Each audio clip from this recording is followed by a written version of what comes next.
Hello my friends, welcome back to Garhdo Goes Geek. On today's episode we're going to be discussing Final Space, a space opera, comedy, drama, action, adventure, animated adult series developed by Olan Rogers and cancelled before its time.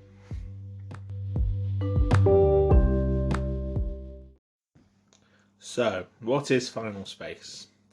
Final Space is a cartoon series, an adult animated series, I believe they prefer the term, created by Olan Rogers, who is someone who got his start on YouTube. He was part of the comedy trio Balloon Shop on YouTube before transitioning to his own solo channel. And he created Final Space. Final Space is a story focusing on a character voiced by Rogers himself, named Gary Goodspeed. Gary Goodspeed is this very energetic but somewhat dim-witted astronaut who, when we first meet him, is working off the last few days of a 5-year prison sentence. His accompaniment on this ship, this deep space ship called the Galaxy 1, is the ship's AI, Hugh, and a robot which is described as an insanity avoidance companion known as Kevin.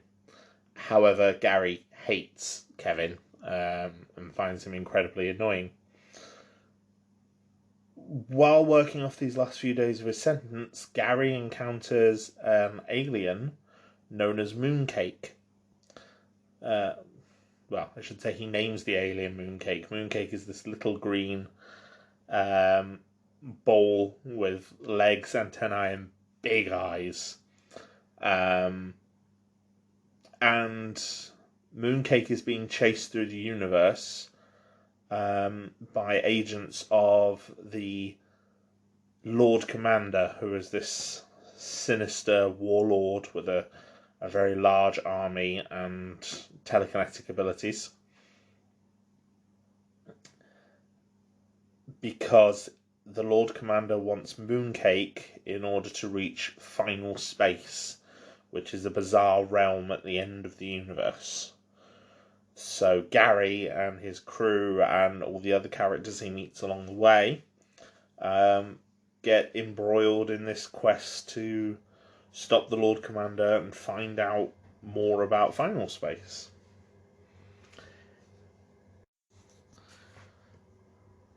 The initial concept, it was originally created by Olan Rogers, and he was going to work on a series of animated shorts called Gary Space originally, which he was releasing on his Facebook page. He planned 10 episodes. He stopped uploading after the 3rd episode. I think those original episodes are now taken down or not publicly accessible anyway. And so he put a team together and worked on an animated pitch, like an animated pilot. It's 7 minutes long, just over 7 minutes, called Final Space, which he released onto his own YouTube channel in 2016. That video pilot caught the attention of Conan O'Brien. Conan O'Brien brought Olan Rogers to Los Angeles and invited him to pitch it to TBS, arranged a pitch for him. It got picked up, and Final Space then went into production with most of the original team on board.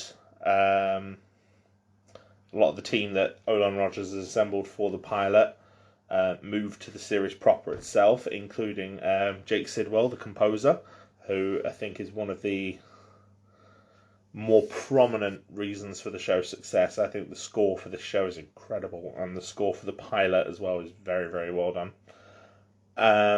They were then joined by other people from Conan O'Brien's company, and obviously more actors were hired so that Olan Rogers wasn't doing all of the voices himself. But most prominently was the addition of David Sachs as showrunner. David Sachs is a writer. He won an Emmy for work on The Simpsons' 5th and 6th seasons. He won a Golden Globe for his work on Third Rock from the Sun, and he's also written for Malcolm in the Middle as well as several other shows. He joined the show as showrunner and worked with Olan Rogers to craft Final Space.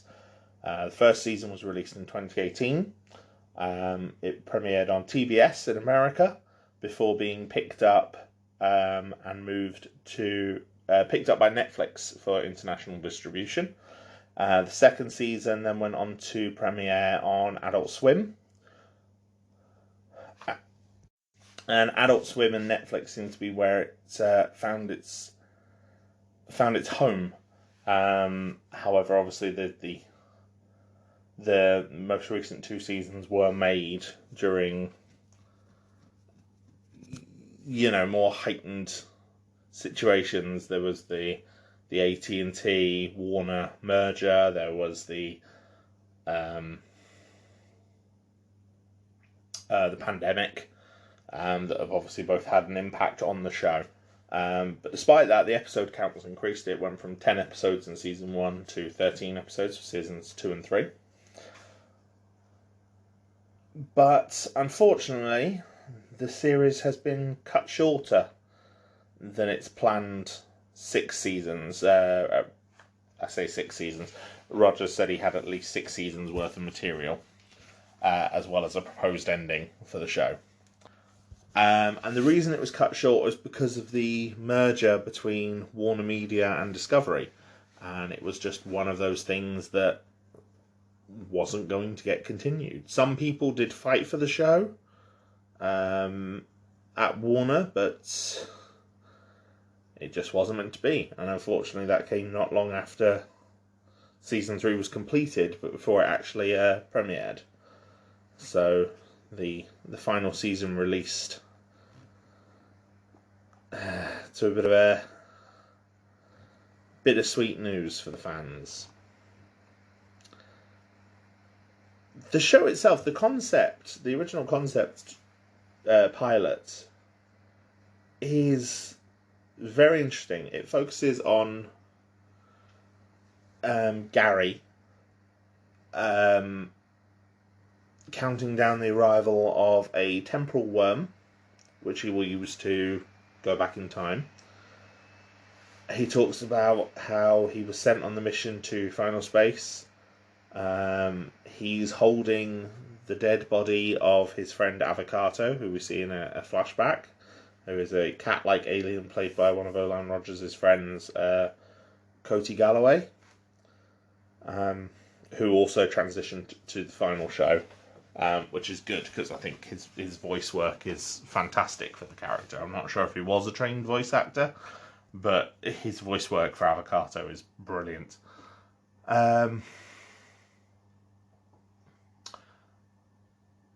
But the show also the pilot features very, very, very, very different designs for a lot of the characters, and some very different characterizations. For example, this version of Gary is Gary Bigsby, and he is not a prisoner. He is an actual pilot, an actual member of the Infinity Guard, which is the Earth-based space exploration group. He is in love with a former commander there named Quinn, but Quinn herself doesn't have a speaking part in the pilot, despite being a more prominent character in the final show.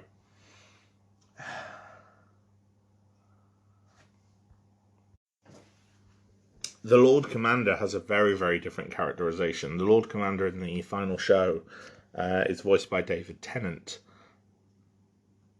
who does this excellently menacing voice for the character, whereas the Lord Commander in this version, voiced by Rogers, is much more comical and not quite as threatening, and I don't think he exhibits any of the telekinetic powers they gave him in the final show.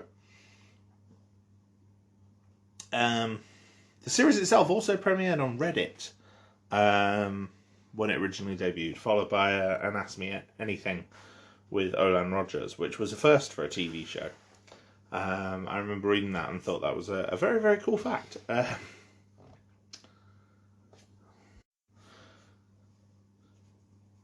But yeah, the pilot is very good. I recommend watching it. Don't watch it before the show. Watch the show first, I think. At least season 1. And then go and watch the pilot. It's very interesting to see how it became that show. It showcases an awful lot of what the final show would actually be. You know, how there's elements of comedy, but there's also this very strong melancholic tone. You know, with the sort of the somber music and sort of more downbeat line delivery from Gary, as if this show is as if what's happened is tragic, because, you know, he's just lost his friend, from what we can tell. But yeah, it's a good show. It's a good pilot, and I can see why it was picked up. And obviously, having heard Rogers speak about this show in interviews, it's very easy to see why it got picked up by TBS. The man is clearly very, very passionate about this project, and it's very clear that a lot of him has gone into it. So, for the rest of this episode, I'm going to take a dive into the show, season by season, explore, you know, what it did well, what the issues I have with it, because there are issues I have with it. I did speak previously about Final Space in a previous episode, where I said that I wasn't necessarily a huge fan of some of the comedy in it. At the time I said that, I'd mainly only seen season 1. Now, I had also seen another video by a YouTuber named Ron J. Coleman, who mainly reviews Star Trek content, and he expressed similar issues with the comedy, although to a more extreme than my own views. Like a more extreme dislike than myself. And that video actually got a comment response from Olan Rogers himself, who said that a lot of the jokes that Rowan Coleman was objecting to in season 1 and season 2 were sort of wanted by the network. And I think that becomes very, very clear, because by the time you get to season 3 of this show, which I only watched for the first time leading up to this podcast, it's very, very clear that season 3 is what the show was trying to be the whole time. Season 3 is very, very light on jokes. There is comedy in it. Comedy that's born out of character rather than situations. But the show becomes very, very intense and very story driven and very character driven. And when I originally came up with the concept of doing this episode, I titled it A Moratorium on Final Space. Now, for people unfamiliar with that word, a moratorium is a delay or a prohibition in an activity or an obligation. And the reason I chose that word as the title for this episode was because, one, I had been putting off watching this show, and I wanted an excuse to talk about it, but also because of the show's cancellation and the hope that someday we will see this story finished. And we may still. But this episode, as you may have noticed, is now titled A Eulogy for Final Space. And a eulogy obviously typically represents very high praise. And that is because I do think the show is something to be praised. I think it's a very, very good show. I think the work of the people behind the scenes to make this show has paid off. I think so many people have put so much work into it and so much of their heart and soul, especially Olan Rogers, that I don't think I can do anything other than praise this show. And that is mainly off the back of the last 2 seasons that I had put off watching. And so, because of this episode, I think I've now found a new show that, while unfortunately cancelled, I would count among one of my favourites. So let's discuss it. Season 1 of Final Space focuses mainly on Gary and the sort of motley crew that he assembles around him as he gradually becomes aware of the Lord Commander's plans for Mooncake and how that involves Final Space and what lurks in Final Space and how that affects him. Final Space is something outside of the universe, like almost a realm outside of the universe. And the Lord Commander is trying to get there by opening a breach in space. Now, there was a previous breach in space when Gary was a young man, well, a young child, that his father closed. His father is John Goodspeed, a heroic astronaut, voiced by Ron Perlman, who does a very good job for what is a very emotional but very minimal role, if that makes sense. He has some prominent appearances in a couple of episodes, but never for the full episode. And yeah, he does a very, very good job as this very supportive father figure for Gary. And John Goodspeed was lost closing this original breach. And now a new breach is forming, and it's threatening Earth, which is being investigated by Quinn Aragon. Quinn is voiced by Tika Sumpter, who is an actress I'm not familiar with, but she does very, very good work here. Her main ally is Tribor, an alien who is the one member of the character that I cannot stand. You get the feeling the character that you're not meant to like is Kevin, because everyone on the cast hates Kevin. I actually find Kevin rather funny. I think he has some amazing lines, and in the main show he's voiced by Fred Armisen, who is someone I enjoy as most of the characters he plays, usually bit part characters in a lot of shows. But he's doing a very good job as Kevin. He gives this very high energy performance. And so I actually quite enjoy Kevin, despite the fact that, you know, he's clearly the character we're not meant to like. But Tribor I can't stand. He has this habit of asking himself a question. It's like, am I really doing this? Yes, I am. Why would I be doing this? Because why not? And it gets really tiresome. And as a result, he's the only character in the whole show that I really struggle with. With finding any quality about liking in... Yeah. Some bits of him are interesting, especially as the show goes on, but I'm not a fan. Anyway, Quinn is trying to get the attention of the Infinity Guard, but they're not willing to investigate her claims. And that leads to her going on the run and finding her way to Gary. Gary, the whole reason he's in prison is because he impersonated a member of the Infinity Guard to try and impress Quinn after seeing her in a bar.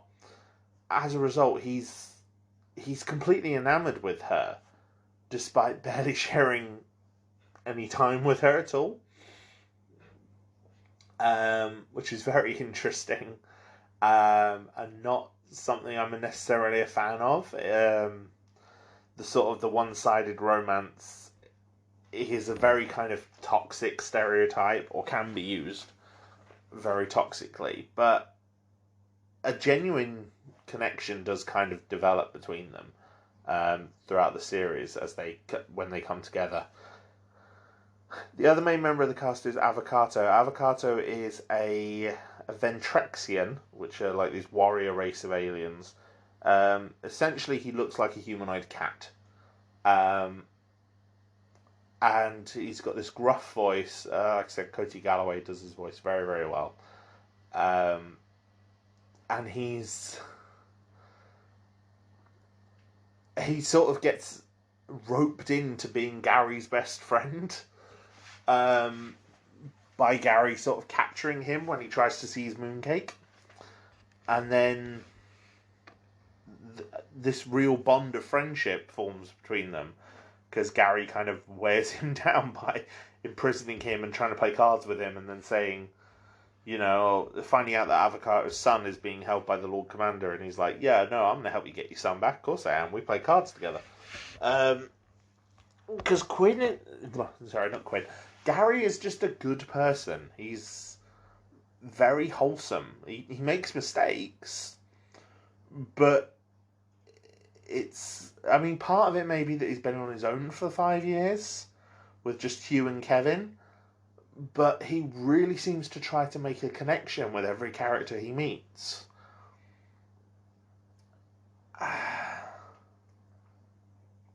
So I can find, while I may not be a fan of some of his comedy scenes, or some of the more extreme elements of humour in the show, which I'll get to in a second, I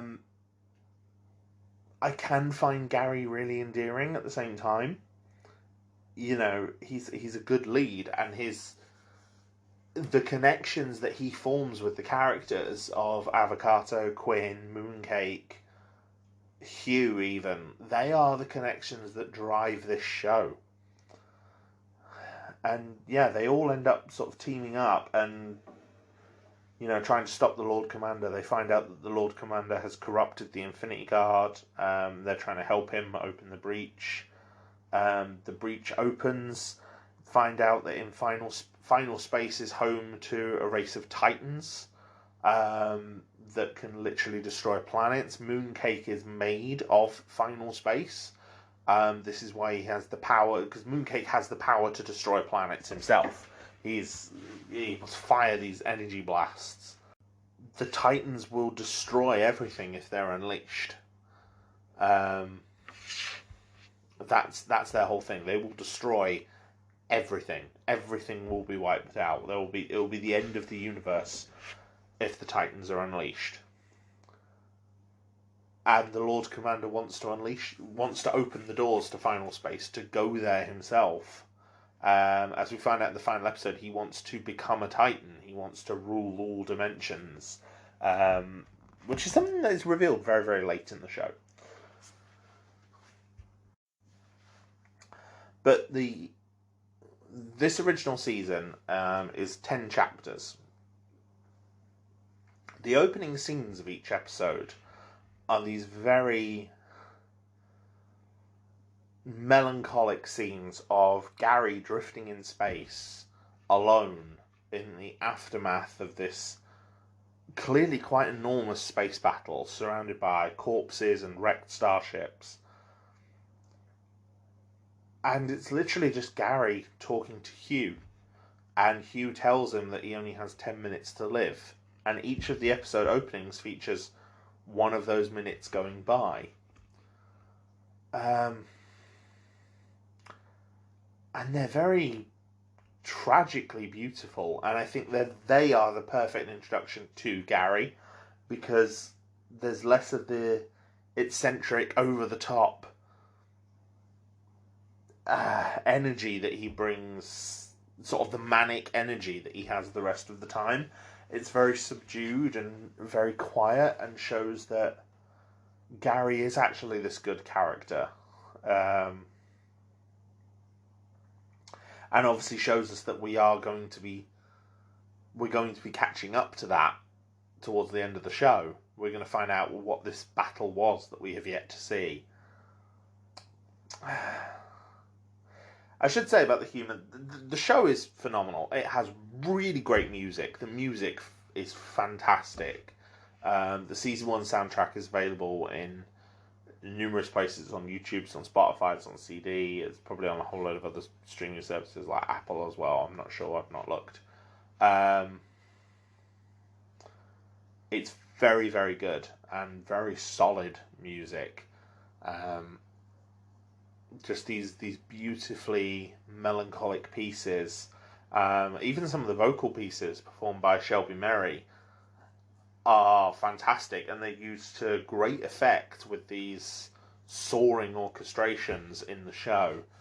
But then there's also these amazing rock songs that pop in at certain points as well. It's very well done.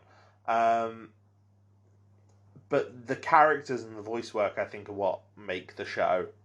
As I said, although it's visually very stunning as well. Like, a lot of the backgrounds actually use NASA space imagery.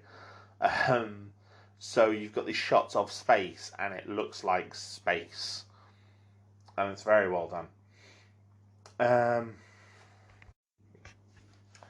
Yeah, Gary maybe shouts a bit too much of far too much of his dialogue for my liking. But like I said, I do feel like it's like he's gone a bit crazy over the years, due to his sentence. It's kind of hard to explain the political layout of the universe. A lot of sort of more hard sci-fi, we get like an idea of like, oh, there's this government in power and this government's over here and so on.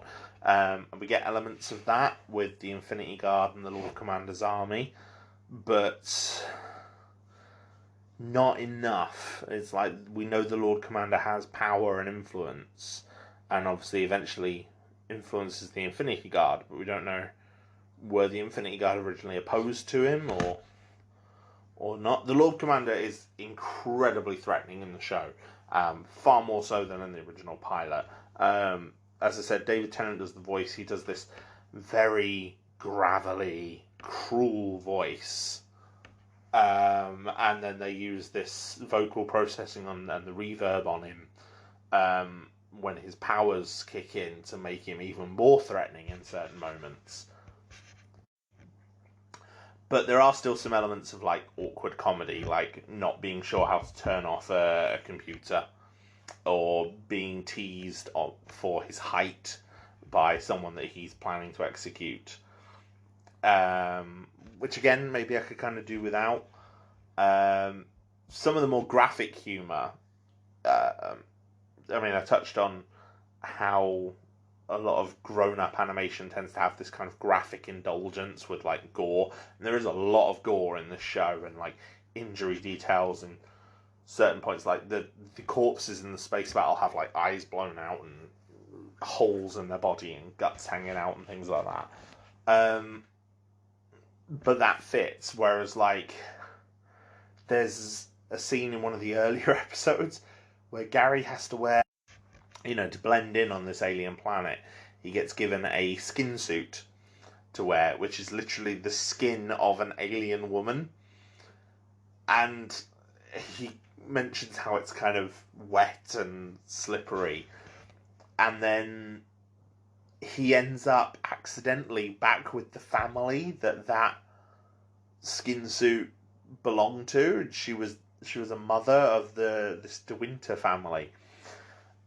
And, the kids excited to have her back and like, I love Mummy more, end up ripping the suit in half, exposing Gary.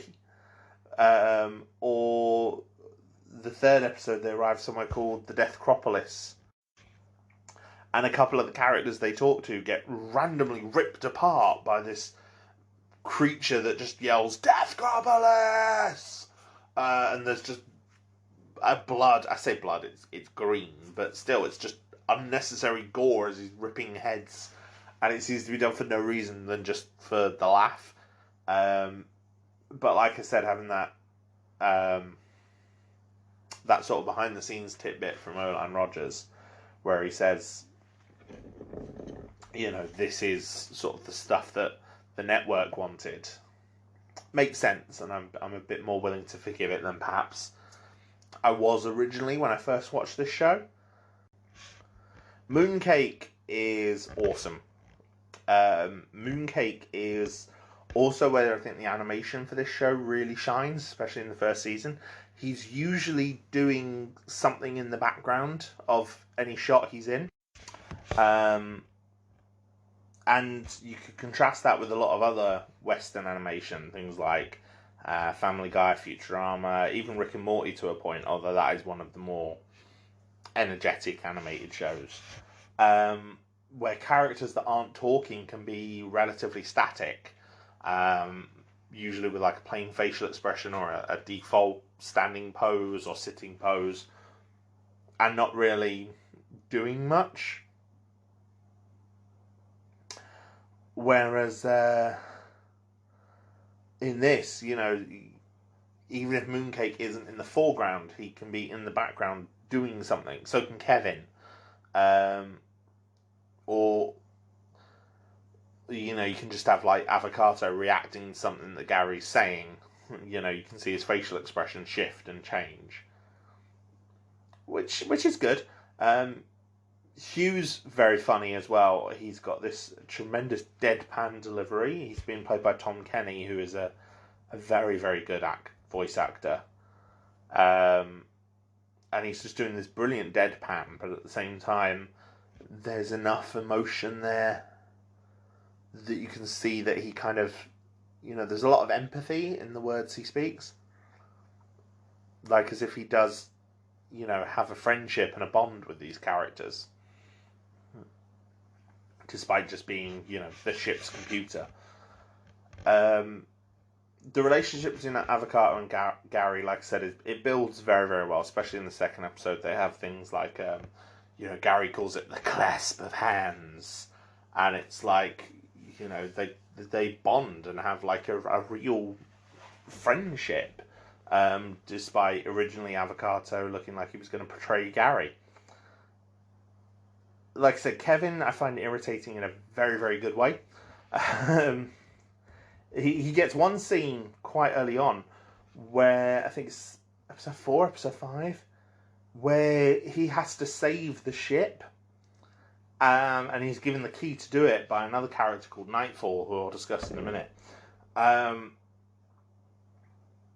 Those scenes actually really help me like him. Because he's like, everyone's ignoring him, where he's like, guys, I can do it, I can fix the ship, but no problem. And Quinn and Avocado are both ignoring him while arguing over which of them is going to do it. And he's just like, oh, fine, and flies off to do it.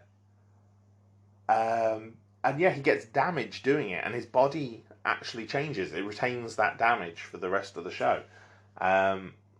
Which is a nice touch, because again, that's not something that happens. You don't have those lasting consequences in a lot of animated shows where, things sort of default back at the end of most of these shows. I've already spoken about how Tribal irritates me. I'm not going to go back to that, despite the fact that it's at this point in my notes for the episode.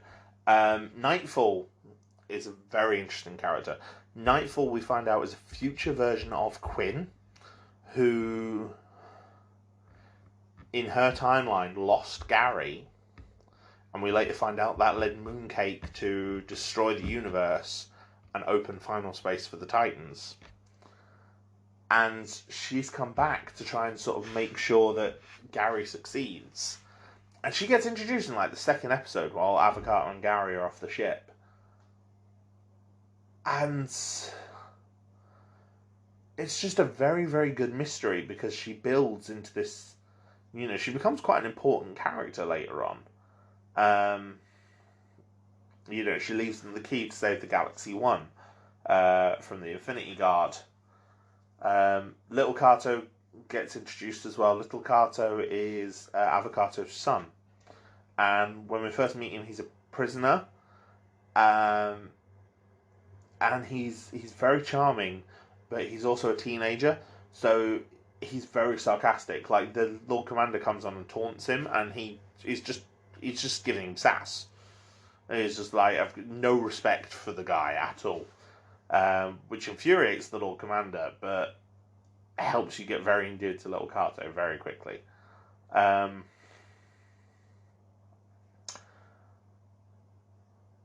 Quinn is quite bland at first when we meet her. And like I said, Gary's obsession with her is a bit odd. Like, we find out he sent her a message every day that he's been in prison. And none of these messages have actually made their way to her, so she doesn't know who he is. And has to be, like, reminded. But she's very, very driven to save Earth, despite her allegiance to the Infinity Guard. But then when she finds out that they're working for the Lord Commander, that's kind of demoralizes her. And while it does feel like a bit of an arbitrary twist, as it's like the Infinity Guard should be opposed to the Lord Commander because they're from Earth and it literally is going to destroy the Earth, but it works for the story, I think. Although there is, by this point in the show, no explanation really of what final space is or why they want to reach it. That all comes later on.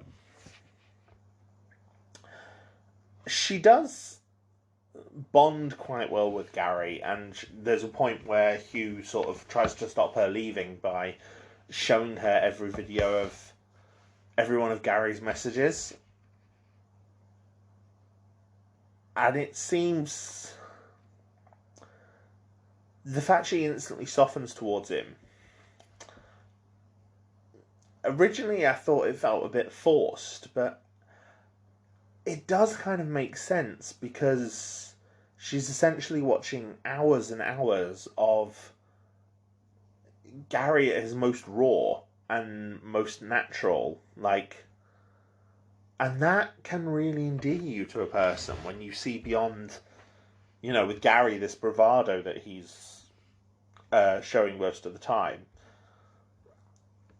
as he's just trying to connect with someone through these virtual diaries. So I did like that. I like that more rewatching it than I think I did originally.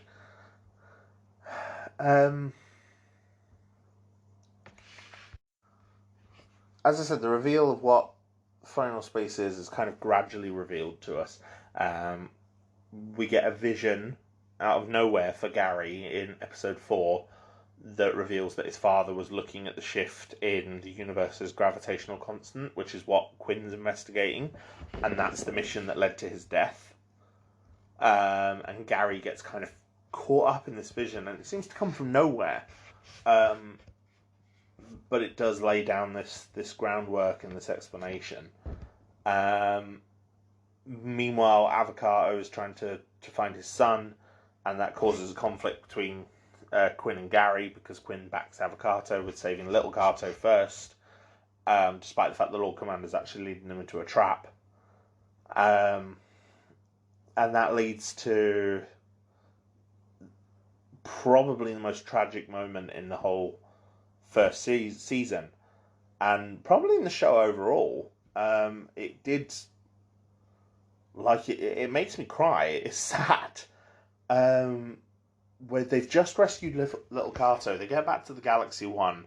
They've left the Lord Commander kind of in a hole because Mooncake blasted him down to the sort of the bedrock of the planet. And the Lord Commander uses his powers to grab a bomb that Avocato dropped and put it on Little Garhdo's back as they get on board the Galaxy One. And then just as Avocato and Little Garhdo are bonding, Avocato finds the bomb and just turns to Gary and says, "Take care of my boy," and runs and then the bomb blows up. You see him drifting out into space with this big hole in his chest, while everyone tries to stop themselves getting sucked out into space, and Gary's trying to hold little Garhdo back, and all the sound drops down, and you get this brilliant sourced piece of music. I'm not sure who it's by, but it's fantastic. I'm assuming Shelby Mary and Jake Sidwell. And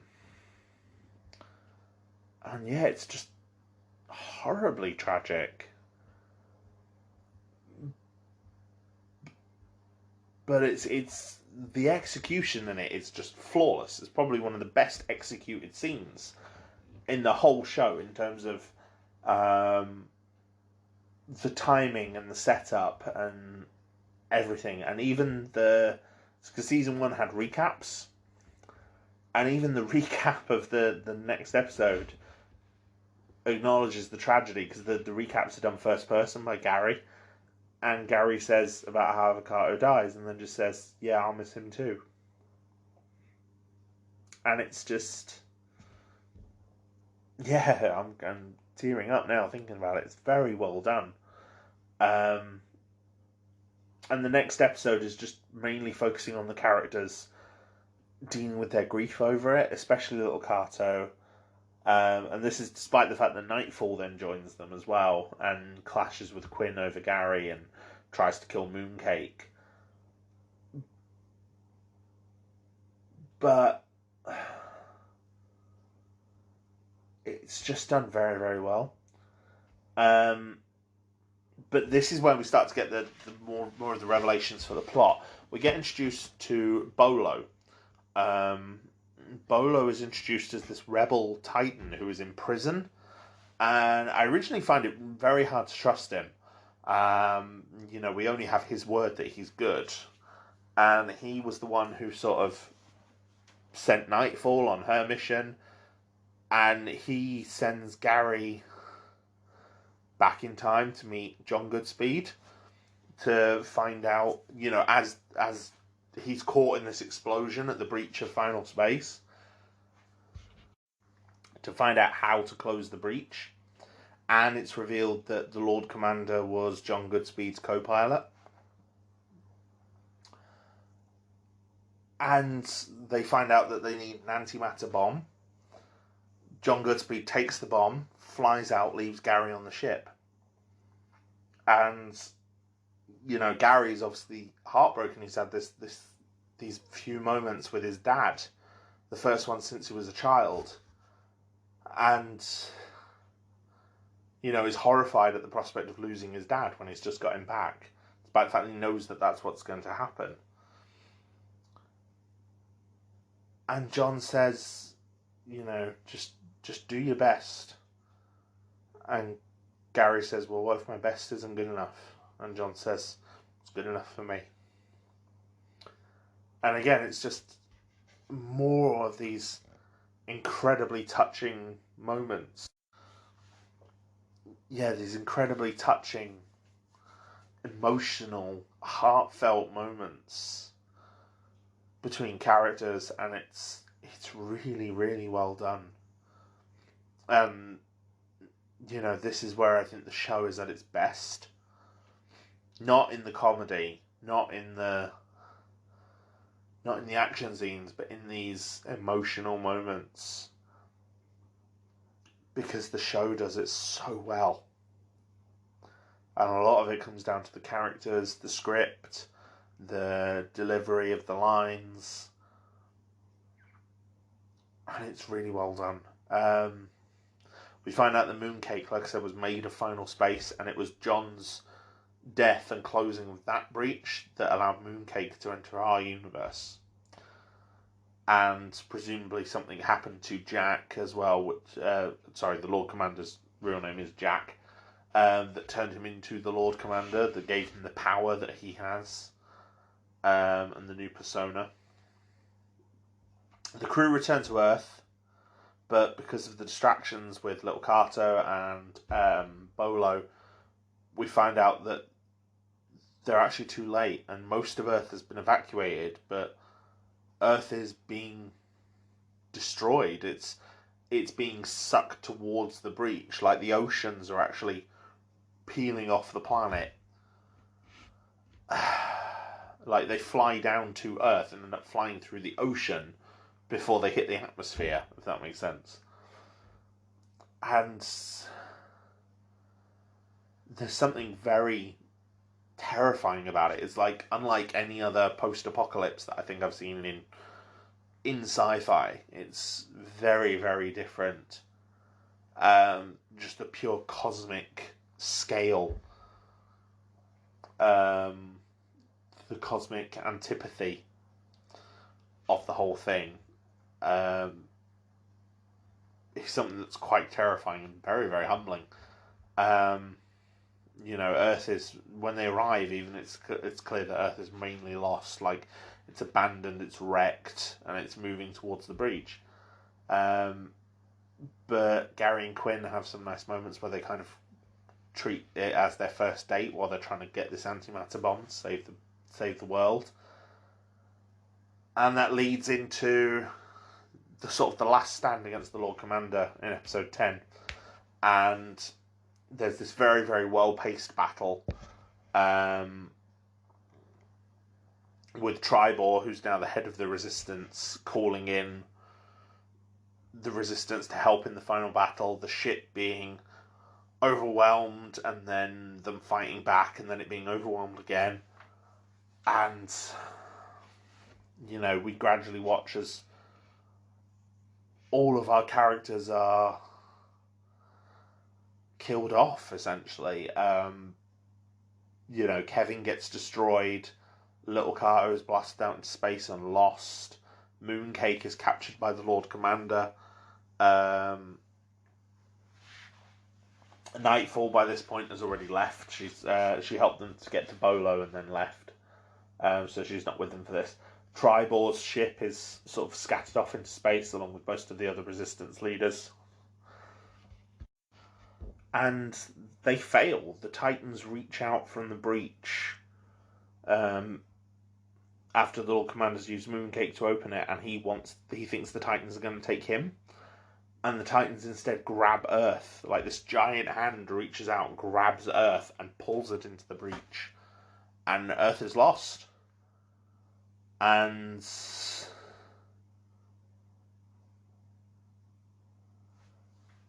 the Galaxy One is destroyed. Hugh downloads into Gary's helmet, and Gary's lost in space. And he has a final conversation with Quinn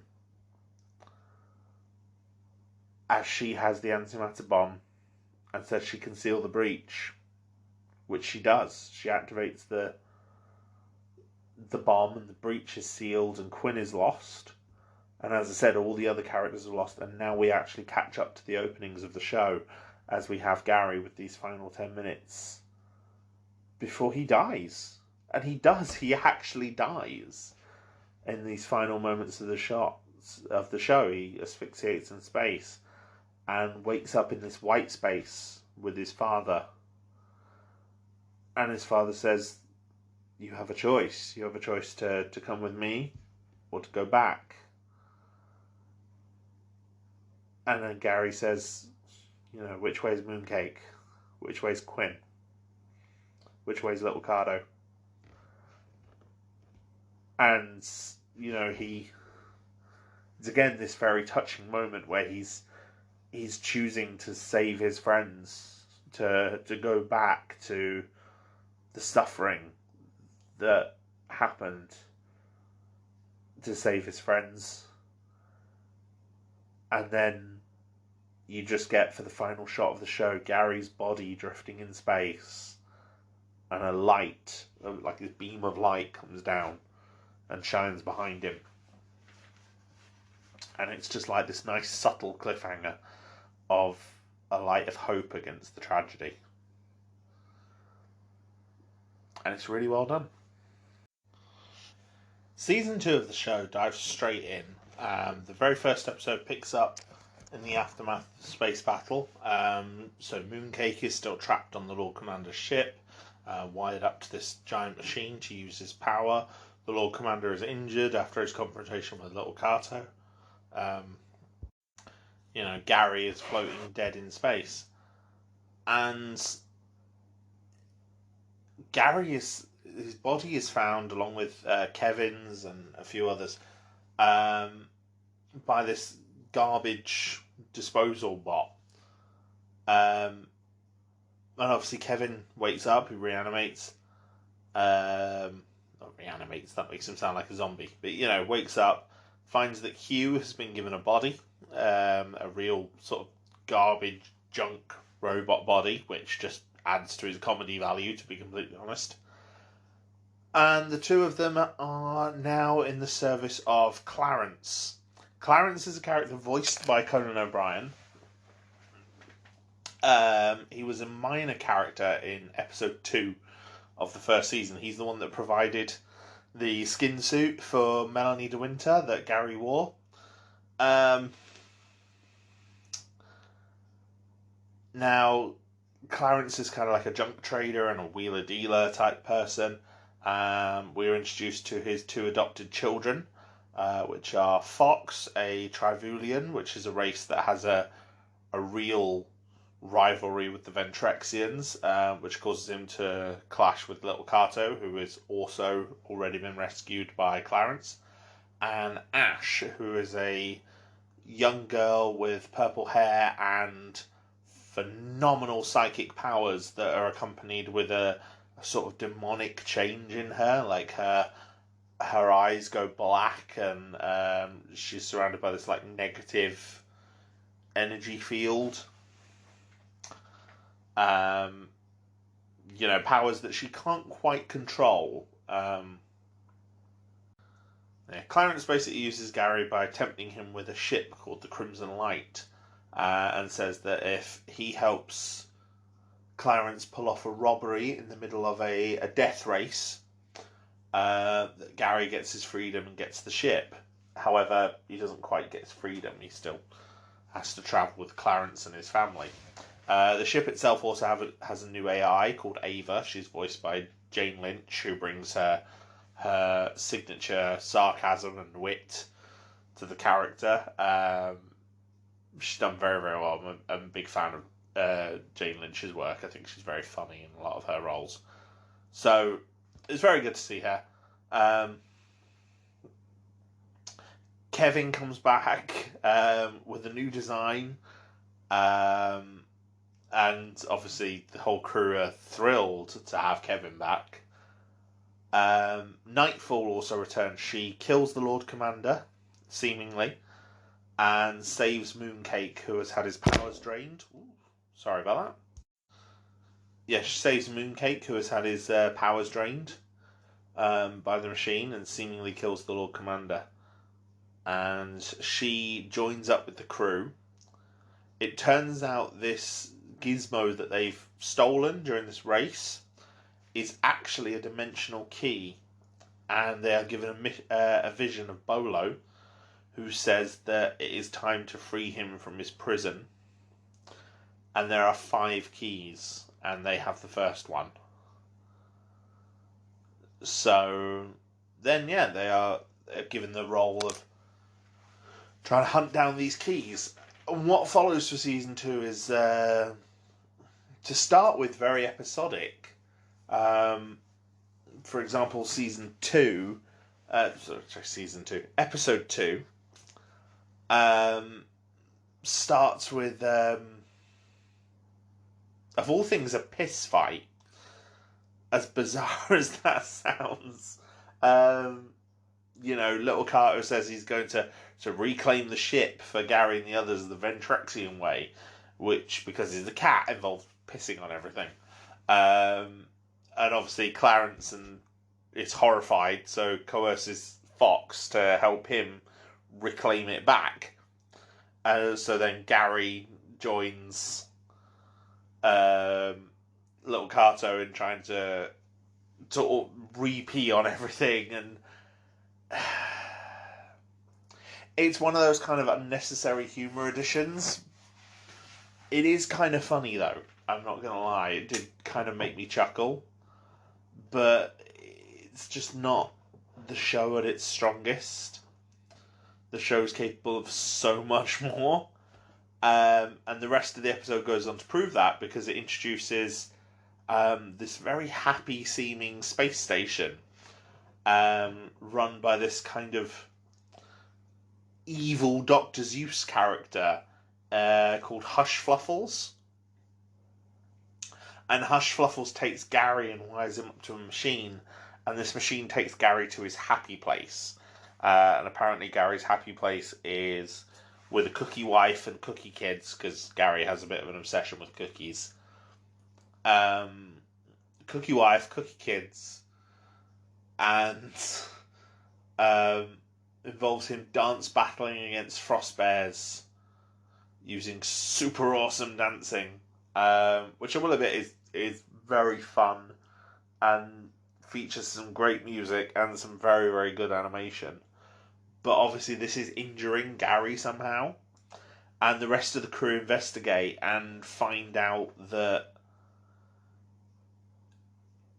essentially Hush Fluffles is a character called Todd Watson, who lost his family on Earth and then picked up Gary's message to Quinn, his final message to Quinn before she detonated the bomb that destroyed the breach. And so Todd Watson blames Gary for the loss of his family, who were on Earth when it was taken into the breach, taken into final space. Which is... it's got this tremendous level of tragedy to it, and Alan Tudyk is doing a very good job as Todd Watson's voice, although he is essentially, having watched it now, I think I maybe wouldn't have noticed this if I'd watched it at the time, because I think Harley Quinn came afterwards, but he's essentially doing his Joker voice from the Harley Quinn show. You know, that same sort of manic energy that he brings to his Joker is what he's bringing to Hush Fluffles and Todd Watson. But yeah, Nightfall and the other members of the crew investigate, and they're able to free Gary and also Tribor, yay. And that sort of brings the crew together again. And it's kind of hinted that Todd will come back as a future villain for them. Episode 3 focuses more on Ash and develops her as a character, gives some of her backstory.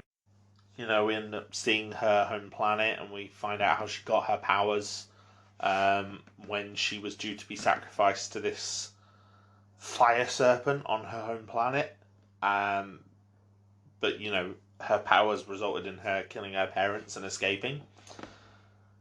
Ash is a character I quite like. She's voiced by Ashley Birch, who is someone I mainly know her other voice work in video games, specifically the Borderlands series. But she's doing a very good job. Ash is a very complex character, and she of the new additions, Ash is the one that's definitely getting the most development. Fox is played by Ron Funches, who again I also know from the Harley Quinn show, where he voices King Shark, and he's again doing a brilliant job. But Fox is essentially another comic relief character, bringing this very positive, childlike energy to a lot of the proceedings. Not in the same way as Gary, where it's the kind of the cheerful optimism,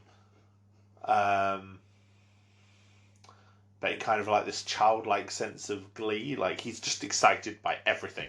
Like the same episode where they're exploring Ash's past, someone tries to steal the Crimson Light because he's trying to escape from his wedding day. And Fox convinces him to go through with his wedding, and then is like, I'm going to help you, and I'm going to be your best man. And it's like, it's so positive.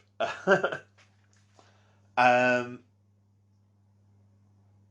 also seems to have this developing relationship with little Kato, which I do quite like. She seems to be quite sweet on him. She's about the same age as him. The two of them are two of the younger characters on the ship. Fox is implied to be young as well, but Fox seems bigger because he's the tallest member of the cast. He's a very large alien with a gun arm, so he is very, very different.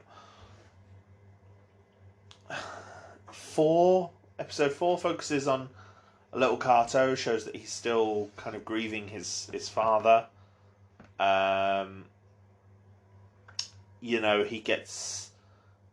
It evolves a very sci-fi concept where the ship is split by a piece of solid space-time, and we feel like it seems like the crew have been halved. Little Kato, Nightfall, Hugh, and Kevin on one side, and then it's revealed that Fox and Gary are on the other side, and then eventually it's revealed that no, actually little Carter's been on his own, and he's been on his own in like a pocket of time where 60 years has gone past, and he thinks he's in there with Mooncake and Kevin and Hugh, and he's not. He's all on his own, and one thing it really shows is that he's still grieving his dad because he's using this virtual interface to try and talk to his father, but he's not actually talking to him. He's typing the words that his father's voice says, and it becomes clear that it's his own inner voice talking, and this is probably the episode that made me realise the show is at its best when it's not trying to be funny. It's at its best when it's telling these emotional stories. This is a show about loss and grief and found family, and this episode is a really good example of that. As is the next episode, with this sort of unconnected opening that features the De Winters now coming back to sort of hunt Gary and kill him, blaming him for Melanie's death, which, is kind of funny, but not as good as the main plot of the episode, which actually introduces Gary's mother. And they save her from prison and then find out that she's actually using them for a heist, and then abandons him again. And she's also played by she's played by another sci-fi alum. She's played by Claudia Black, who most fans might recognise from Farscape. And she's, again, brilliant, a really good character. And the end of the episode shows these flashbacks of how, after John Goodspeed died, how his mother, Cheryl, she's not actually named in this episode, but she's named later on, Cheryl, how she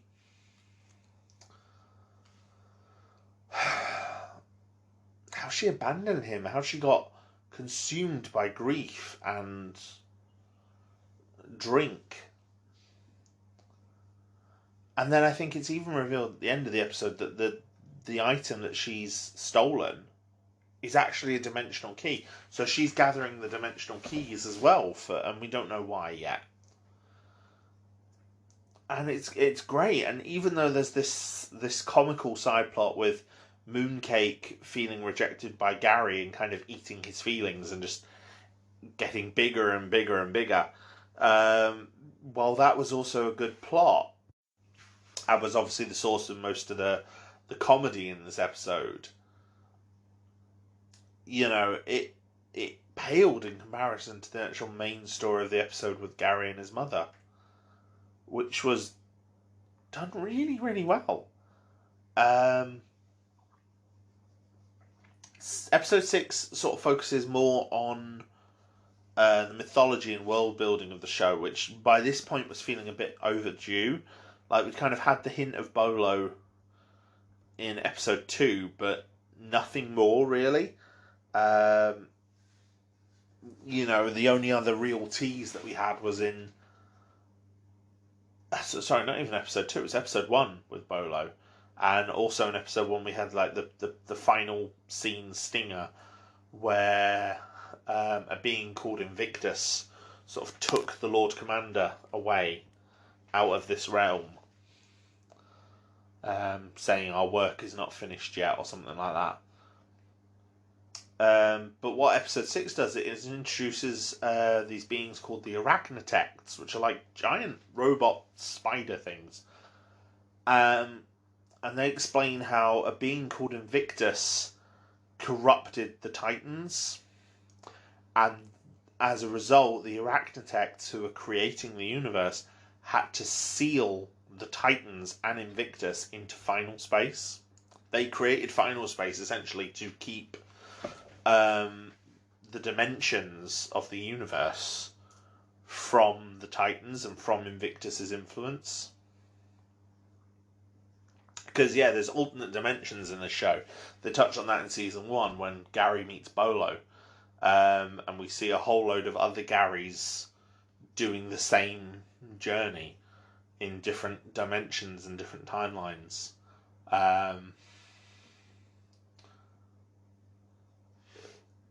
So yeah, it's clear that this story has happened before and in other realities, which is a good way of also keeping the pilot canon, which I do quite like.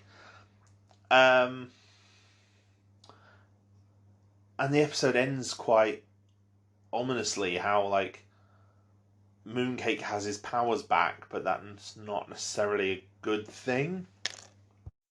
Because yeah, the ending of the episode, before Mooncake got his powers back, had Invictus sort of trying to escape to get the Arachnotects, and Mooncake sealed the breach that Invictus was trying to create.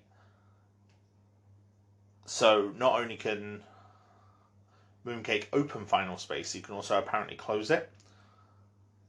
But Invictus communicates with Mooncake at the end and says, do you think because I can't be seen, I'm not a threat? It's like Invictus is coming. Invictus is going to be, the main villain of this show, I think, or seemingly so. The next episode had a very big focus on Nightfall, and especially her history with Gary, because they've been kind of teasing the relationship between Nightfall and Gary, because obviously she had a Gary that she loved and she lost, and he had a Quinn that he loved and he lost, and so they're in love with each other but not with each other, if that makes sense. Because they're not each other's versions, and it's like we see her history with her Gary, and her Gary was a very, very different person. Like, he was actually a member of the Infinity Guard, whereas our Gary wasn't. They met in a different way. They had a much different relationship. Like, this Gary was not a prisoner. And we reveal in this episode as well that the timeline that we're actually watching is the first time Gary hasn't died. Quinn sealing the breach in season 1 was different. In all other timelines, including in Quinn's own timeline, Gary seals the breach to final space. And I thought it was a really good exploration of, like I said, developing the relationship of these two characters who are connected and in love, but are not, because they're in love with different versions of themselves. It's, a very good example of a way to use the sci-fi tropes and settings of like parallel lives in a very good way, I thought. The next episode features time travel, and again, sees them going back to their own timeline, and they realise they might possibly be able to save Avocado from the Lord Commander, because Avocado used to be the Lord Commander's right hand. We learnt this in season 1. So they try to save him. And they also get some more time loops that reveals that they're responsible for Melanie de Winter's death originally. That's a running joke that is starting to not feel funny anymore. The connections between Gary and the De Winter family, especially with Clarence's involvement in it. I've not spoken much on Clarence, but Clarence is just this annoying character in the background of most of these episodes.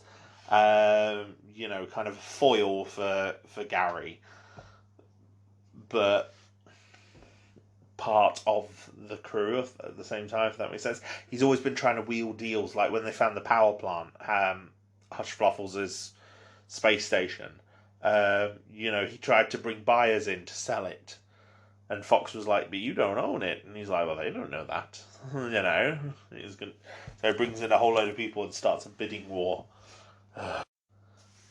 The episode also introduces someone who's kind of like in charge of policing time, called Time Swap Sammy, and he says he's met them before, further on in their timeline, and he allows them to save Avocado at the moment he dies in season 1, and they manage to bring him back, and Gary ends up stranded on that planet.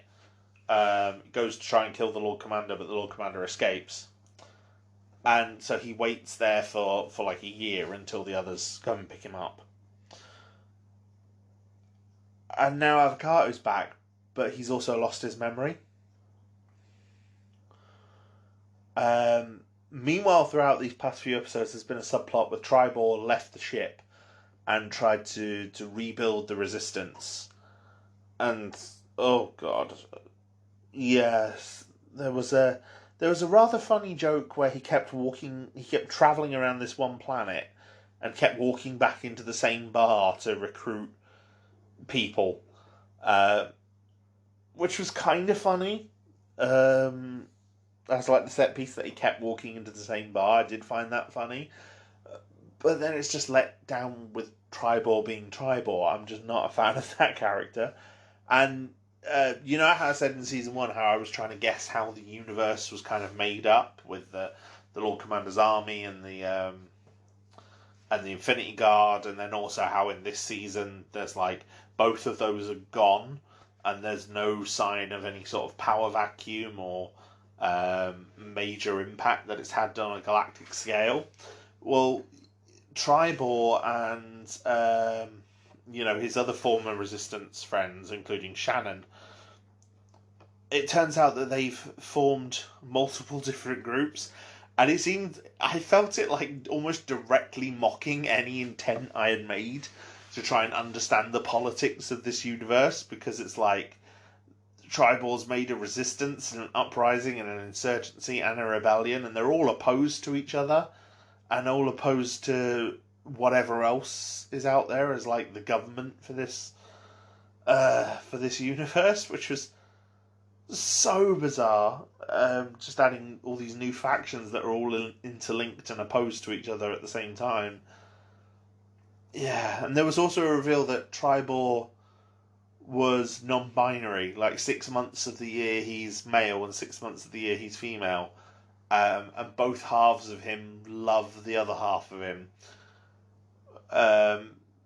So he's in love with himself, but he can never be with himself, which was, again, an interesting take on a sci-fi trope, and one I would probably like more if I liked the character, and I really don't. I really do not like Tribor. So yeah, that was a fun little diversion for a few episodes. Although, with the help of one of his own members of his staff, Shannon, she sort of wears a mirror on her face and has a date with him because she's madly in love with him, which I felt as like a sort of less restrained version of how Gary was towards Quinn in season 1 when she was first introduced. She's like madly in love with Tribor, like in love but also hero worship. And so she sort of helps Tribor go on a date with himself. Which, again, was a scene I probably would have enjoyed a lot more if I liked Tribor. But it was clever enough for what it was. Avocado eventually gets his memories back, and tries to help Gary contact Quinn in final space. But in doing so, Invictus possesses Avocado. Possesses Gary first, and then realises that Avocado is stronger and possesses him instead. And Avocado's lost and left behind and is now an enemy just as soon as they get him back. Which is a real shame. Episode 9 is probably the most clustered episode. I'm doing these... I'm kind of breaking down each episode because this season does feel more episodic than the others, in that each episode, while also contributing to the main story, seems to have its very own focus. Whereas when I get to season 1 and season 3, both feel more like a serialized story.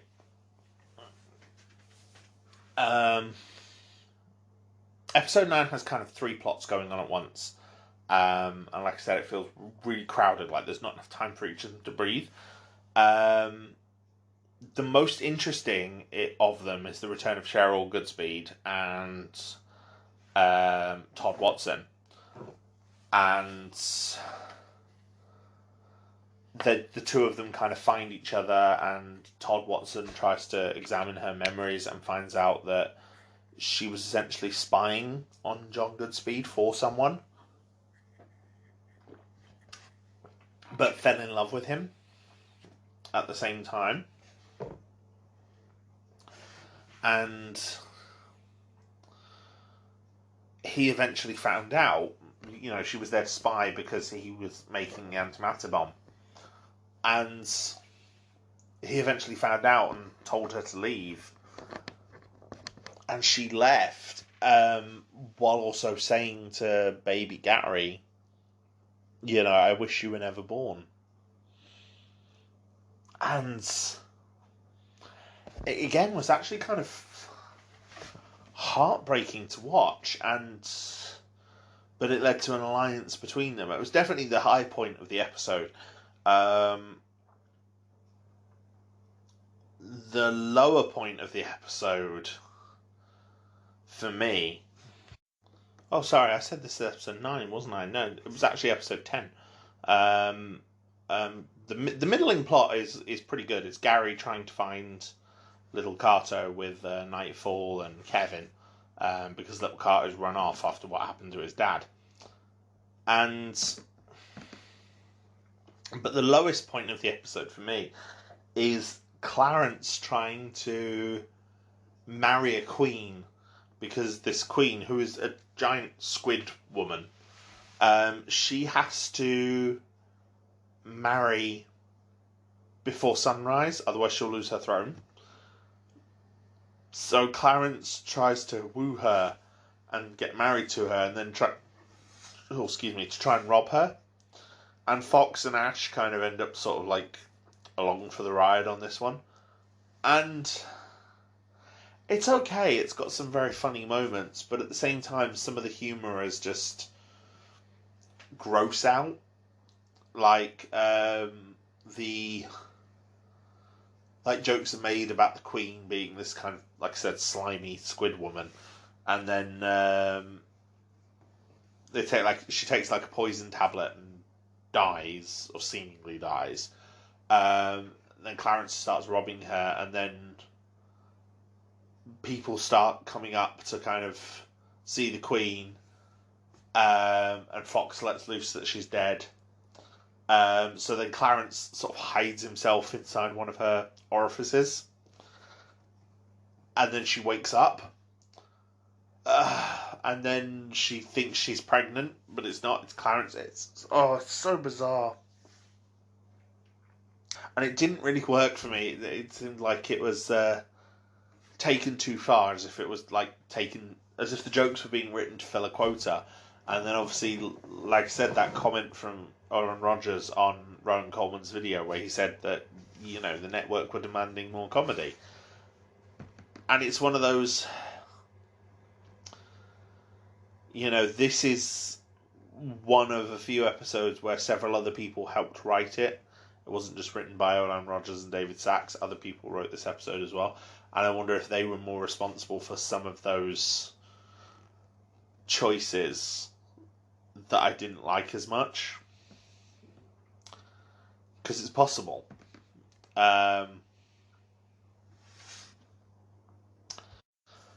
Cheryl takes a more prominent role in the next episode. She returns. She uses Clarence's infatuation with her to get him to steal the dimensional keys that Gary's crew have already got. And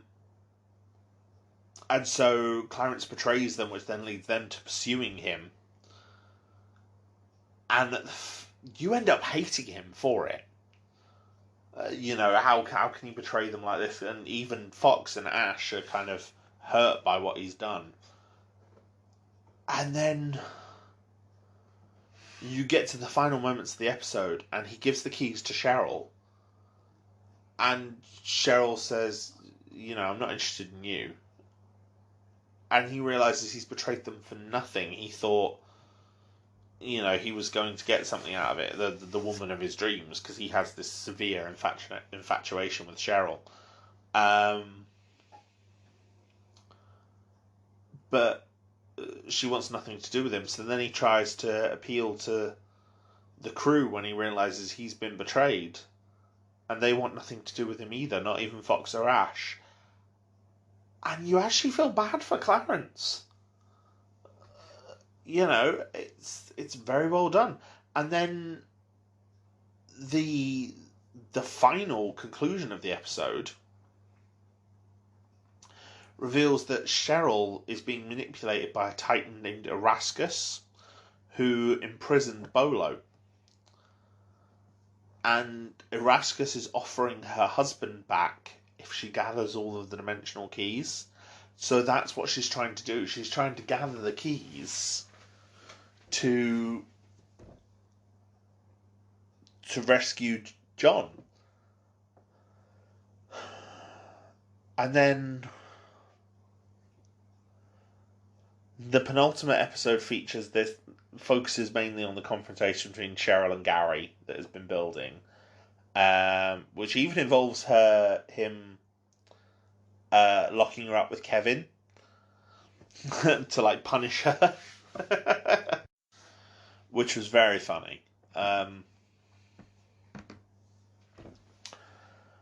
And the team get all the keys, but the episode also features some really fun moments, like Ava downloads into Hugh's body, because the two of them have been sort of on and off flirting throughout most of the season. And while she's in his body, she upgrades his abilities, so now all of a sudden he can fly, despite having this real garbage body that can barely run.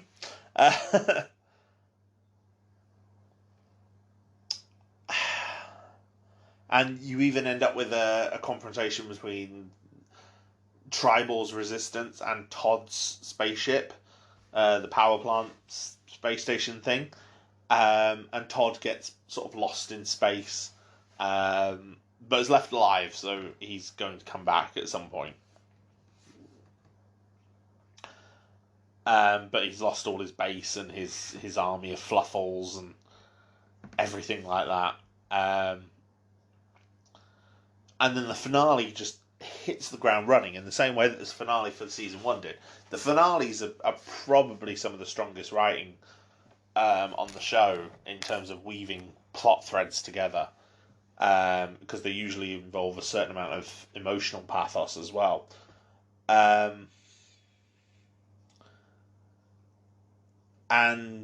Cheryl gets shown by Tribor, of all people, that Gary represents her love for John,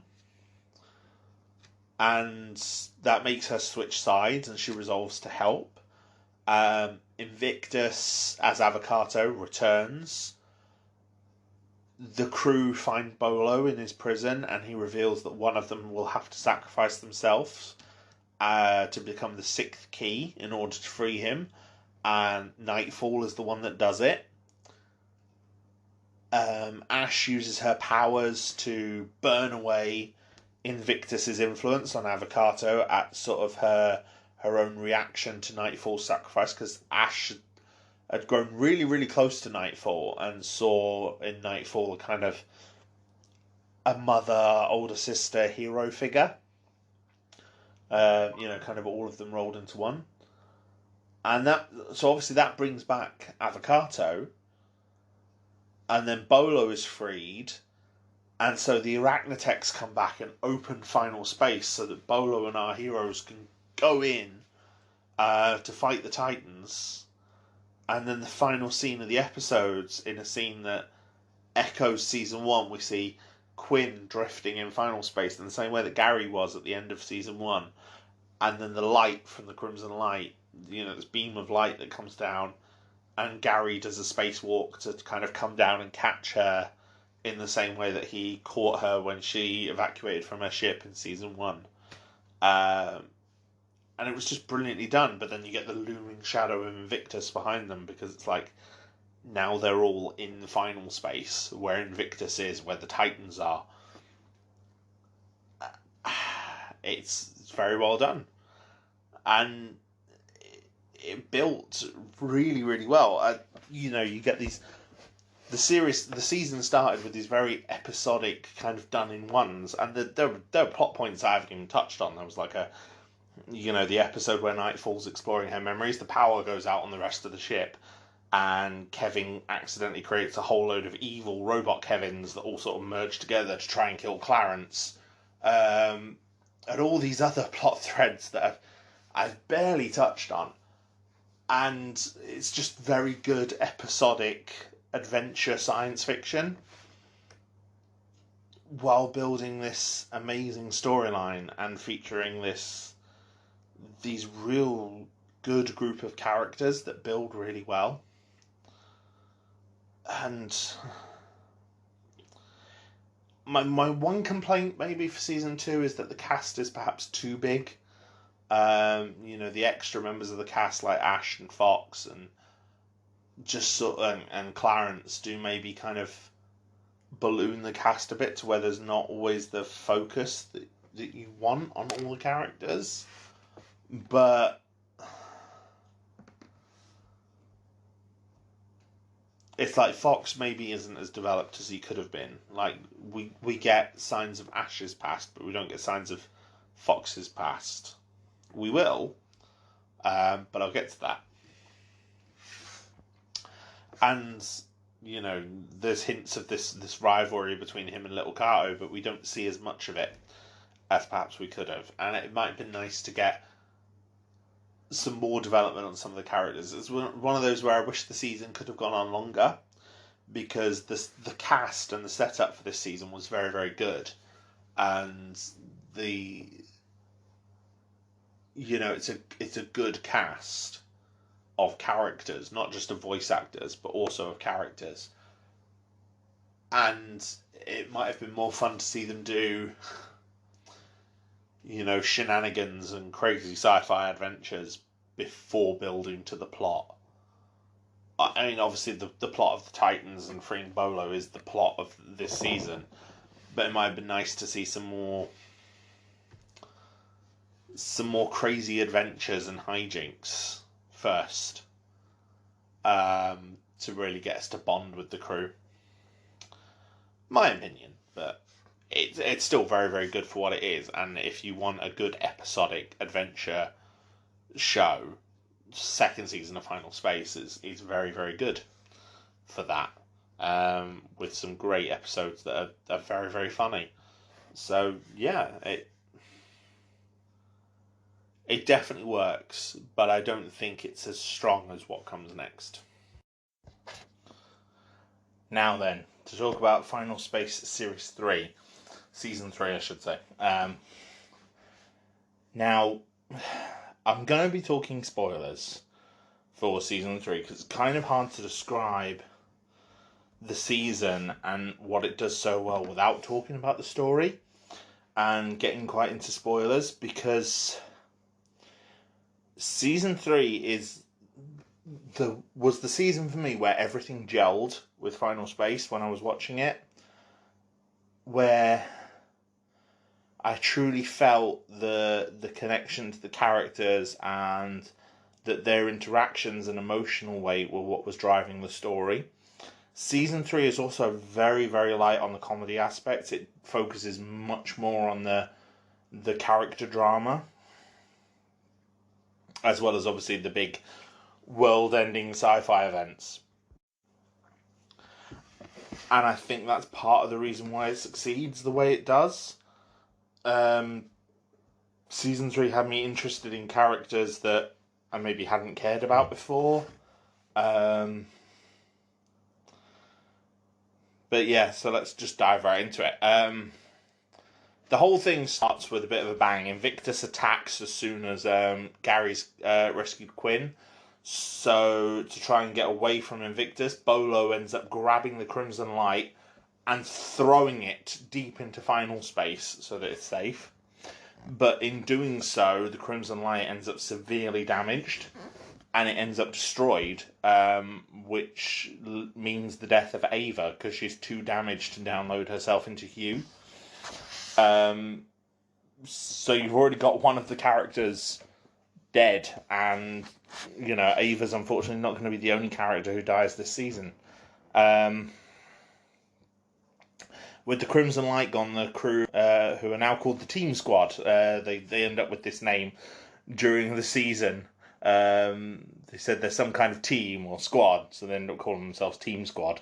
I think it was Gary and Garhdo's kind of combination. Definitely probably more Gary than Garhdo.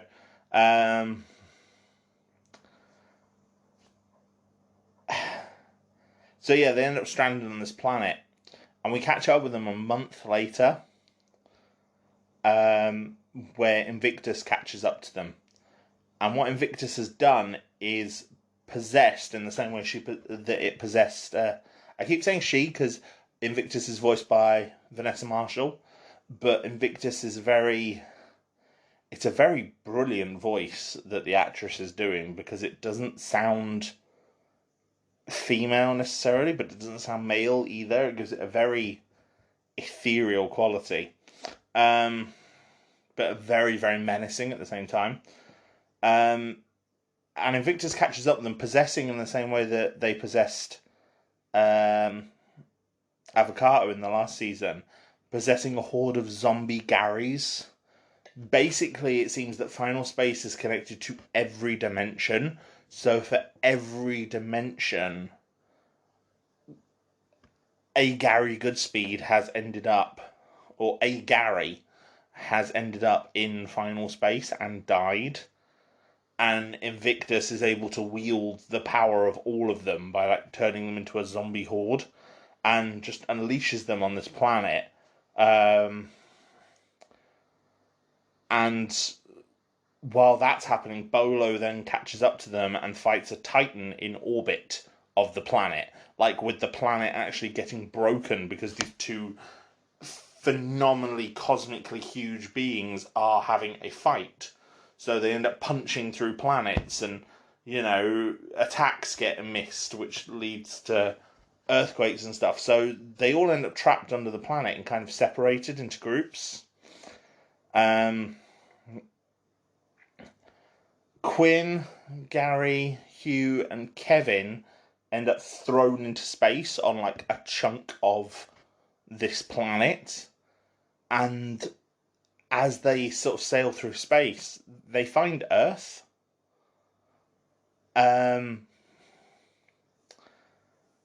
Which was a great thing, because obviously every Earth, Earth got sucked into Final Space as well, so we're having to deal with that too.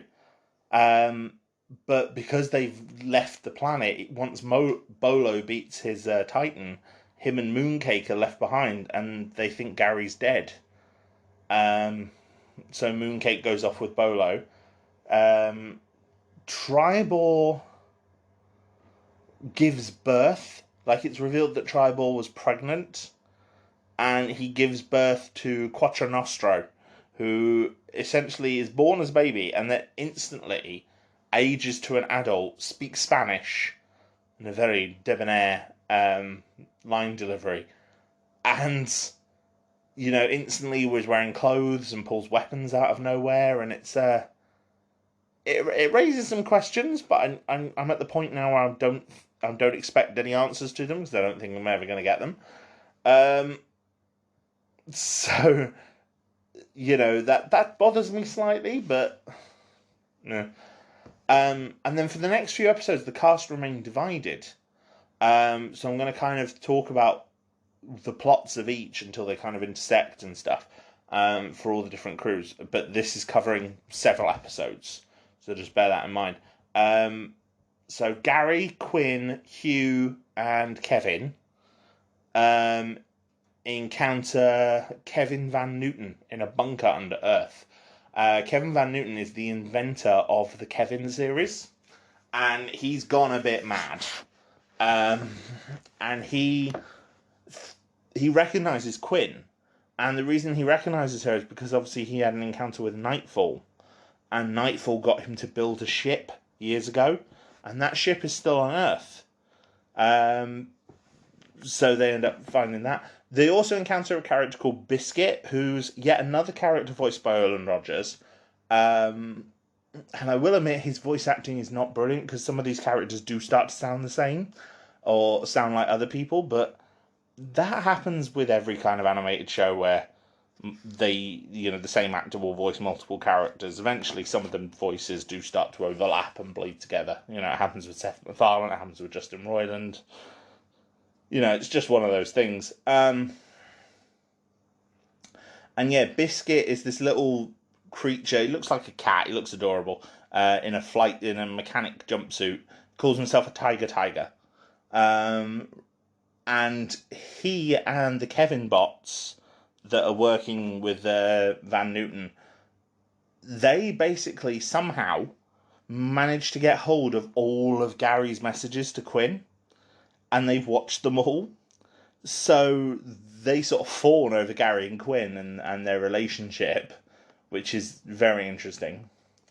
Newton also mentions that the Infinity Guard got him to start working on a hyper-transdimensional bridge, which would be a way of light folding without a ship. And he says that if he can fix the second gate in London, they could all be able to escape final space. So after he gives them this new ship, he leaves to go and do that.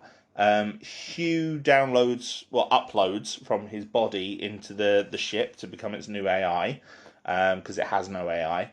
And they christen the ship. Well, Gary wants to call it the Dragonhawk 5, but I think Quinn settles on the Galaxy 2, which Hugh kind of agrees with. By this point as well, Hugh's body is kind of broken, like both of his arms has fallen off, so he was quite happy to leave his old garbage body behind. And then it's revealed that Quinn's health is failing, like she's been poisoned by final space. And Biscuit stows away on the ship as well, to try and encourage their relationship, and takes Hugh's body and starts fixing it up in the background, but we don't see what he's doing with it yet. Meanwhile, Avocado, Little Cato, Ash, Cheryl, and Fox all get captured by the last Arachnotects in final space, who obviously they stay behind in final space to help seal it, and they've been hiding from the Titans ever since, and most of them have been killed. And then all of a sudden, the last few get killed by the restored Lord Commander. And it's revealed that the Lord Commander is trying to find Mooncake to free Invictus from an extra-dimensional prison. The prison looks very cool. It's like these tendrils leading into different black holes, with Invictus kind of trapped in the centre. It's very interesting. Visually interesting, I mean. The Lord Commander forces Avocado to tell them all how he joined the Lord Commander. And it's revealed that Avocado was basically fighting a war against the Trivulians. This is this big history between the Ventraxians and the Trivulians. and he was really good at killing. He was like the planet's best warrior. And he ends up siding with the Lord Commander, and the Lord Commander says, "Conquer this world for me, bring me the bodies of the king and queen." So Avocado does that. He kills the king and queen by blowing up their spaceship as they're trying to evacuate after the city's under siege. And in doing that, he finds a baby in the wreckage, and he doesn't tell the rest of the crew. Don't know this yet, but it's revealed to us through like a flashback that he found a baby in the wreckage, and the baby is little Cato. So little Cato is the king and queen's son, not Avocado's son. And the Lord Commander knows this. The Lord Commander realizes that that's their baby, and despite the fact that Avocado then says, he's taking that as payment. And the Lord Commander was trying to get Avocado to tell the rest of them to, because it's like, tell them that or tell me where Mooncake is. And that's where he realizes you don't actually know where Mooncake is, do you? The Lord Commander kind of straps the rest of them up for Invictus to feed upon. Everyone except for Ash. And they have like a brief battle during which he shatters her hands telekinetically, so her fingers are all mangled and she can't use her powers, can't channel her powers as well. And, all the others are left up and chained for Invictus to drain, although Cheryl quickly escapes because it's been established that Cheryl can kind of get her way out of jail very easily. And she sneaks away and calls Gary for help. The Lord Commander and Invictus help Ash to realize that her dark power that she has is similar to the Lord Commander's, and that it comes from Invictus. And she sort of refuses to acknowledge this and try and fight against them, but obviously with her hands damaged, she can't channel the power. Meanwhile, Mooncake helps Bolo to forge a sword from a red dwarf star to kill the Titan Erascus, and the scene where they forge the sword is pretty awesome. It's just like the little tidbit that runs over the credits at the end of one of the episodes, but it's fantastic. And so Bolo has this big fight with Erascus, and there's some comedy in there as well. Like it's explained that Erascus started dating Bolo's girlfriend Jill.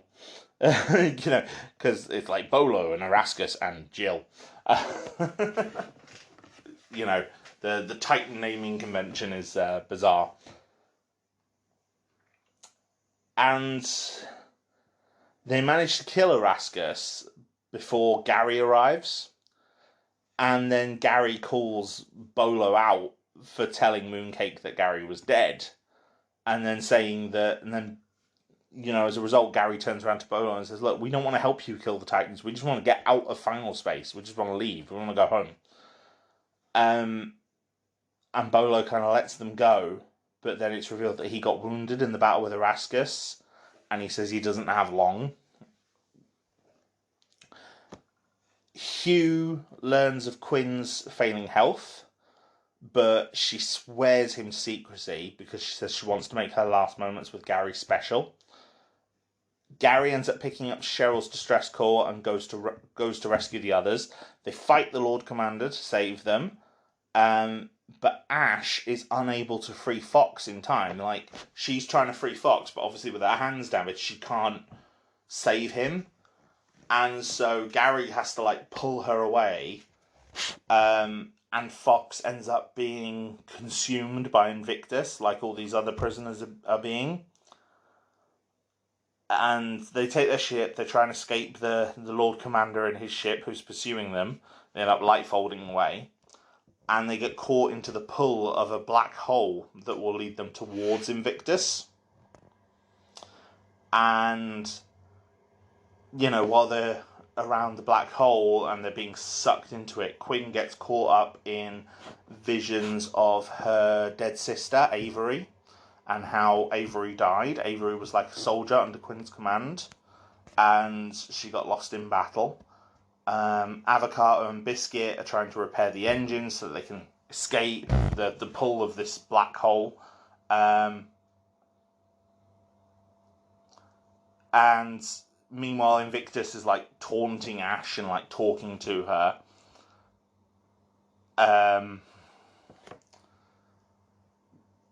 Quinn, sort of lost in a memory, almost kind of jumps into the black hole, and Gary is like pleading with her, saying, you know, come in, tell me, you know, I want to hear all about your sister. If you die, the memory of her dies.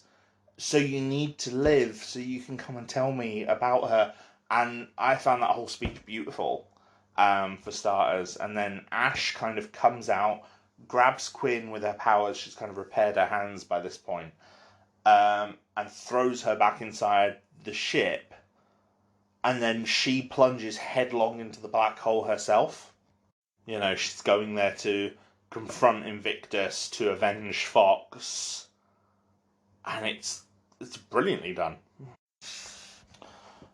So Ash is off on her own, but the rest of the crew are stuck having to deal with Quinn's final space poisoning, because obviously she's been trapped in final space for some time, and it's explained that in final space, space-time is kind of still, so it's not flowing properly, and so space-time kind of becomes like stagnant water. And so that's essentially what... Excuse my phone. That is essentially what Quinn is dying from. She is being poisoned by final space. Hugh contacts Van Newton to try and get an answer, because obviously he's been in final space for as long as Quinn, if not longer.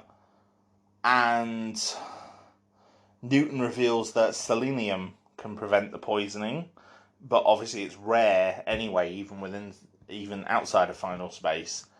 And the crew end up mining a comet so that they can get enough of it to make a chip for Quinn. But that chip essentially resembles the cybernetic chip that Nightfall had, which then causes a crisis of faith for Quinn when she gets better. Where she's like, if I'm becoming Nightfall, am I losing who I am? Which is, again, another interesting discussion of like predestination and determinism, and you know, there's a very paradoxical element to the whole story of Final Space, and that there's a lot of destiny and the timeline jumping and things like that, as if like, you know, like for example how Gary dies in every dimension except for this one. Ash's confrontation with Invictus ends up with her powers being like fully awakened, and that ages Ash to an adult, and also gives her second eye, because at one point in season 2, for like a joke, because Ash had a wave of hair in front of her face.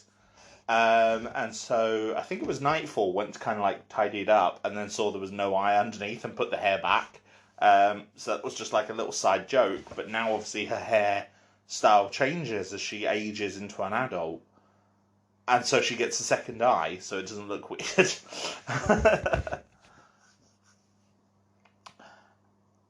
And then Ash is told by Invictus that Gary will kill Fox.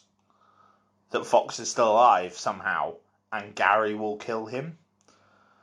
And Ash will then have to make a choice, and I think Invictus gives her three or 4 days, and says you will have to make a choice between, you know, siding with Gary and the others, the team squad, or joining Invictus.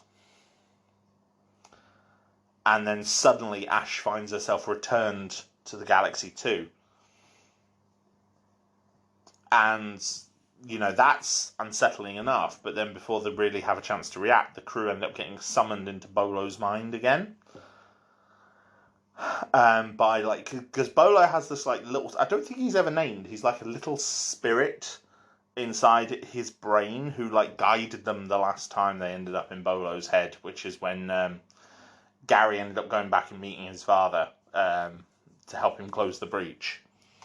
And there's just this very loud spirit that looks like a pilot light on a boiler. This burning ball of blue flame with a staff and like stick arms, who describes them as just being really sassy. He says they're all so sassy. And he can be a bit of a grating character, but yeah, fortunately he's only in like 2 episodes, so it's fine. And he's calling them to Bolo's mind because while they're there, Invictus is essentially exerting influence on Bolo using the wound that he received from Erasmus. So inside Bolo's mind, Ash ends up separated again from the rest of them and meets Fox. And, to get Fox to prove that it's him, she has him tell her his backstory and how he was a violinist on his home planet, and he just wanted to make music, and then he got drafted and they cut off his arm to affix his gun arm, and how he ended up kind of get drafted for the war against the Ventrexians and ended up using it in battle, even though he's a pacifist, because Fox is very much a pacifist. And that is enough to convince Ash that Fox is real. But it's revealed to us that no, it's actually Invictus. Invictus is using Fox's body and memories to manipulate Ash. And, Gary comes in to try and help her and to try and tempt her away. But obviously, her connection to Fox and her belief in him is so strong that it doesn't work. And by this point, Gary's worked out that his robot arm can form weapons, which makes sense because it was an arm from a Sane, which are the robots on the Galaxy 1 in the first season. I didn't really mention them. There's all these robots, and he's like written names on all their heads, for example. And he ends up with one of their arms after he loses his own arm. And obviously their arms could turn into blasters and swords and things like that. So Invictus manages to influence Fox and Gary into a fight and then twists his arm into a sword to stab Fox. So to Ash, it does actually look like Gary has just murdered Fox. And she sort of takes time away from the ship to try and mourn after they bury him. Gary is like obviously distraught because he didn't kill Fox and he can't get Ash to understand that, and it's really sad. And there's like a moment where because there's a cookie machine on the Galaxy 2. The whole thing with the cookies is that obviously there was a cookie machine on the Galaxy 1 and Gary always wanted a cookie but couldn't ever get one because he was a prisoner. So for 5 years he was constantly tempted with cookies that he couldn't have, so he's kind of fixated on them. And Hugh offers him a cookie and says, I don't know what else to do, but this might help.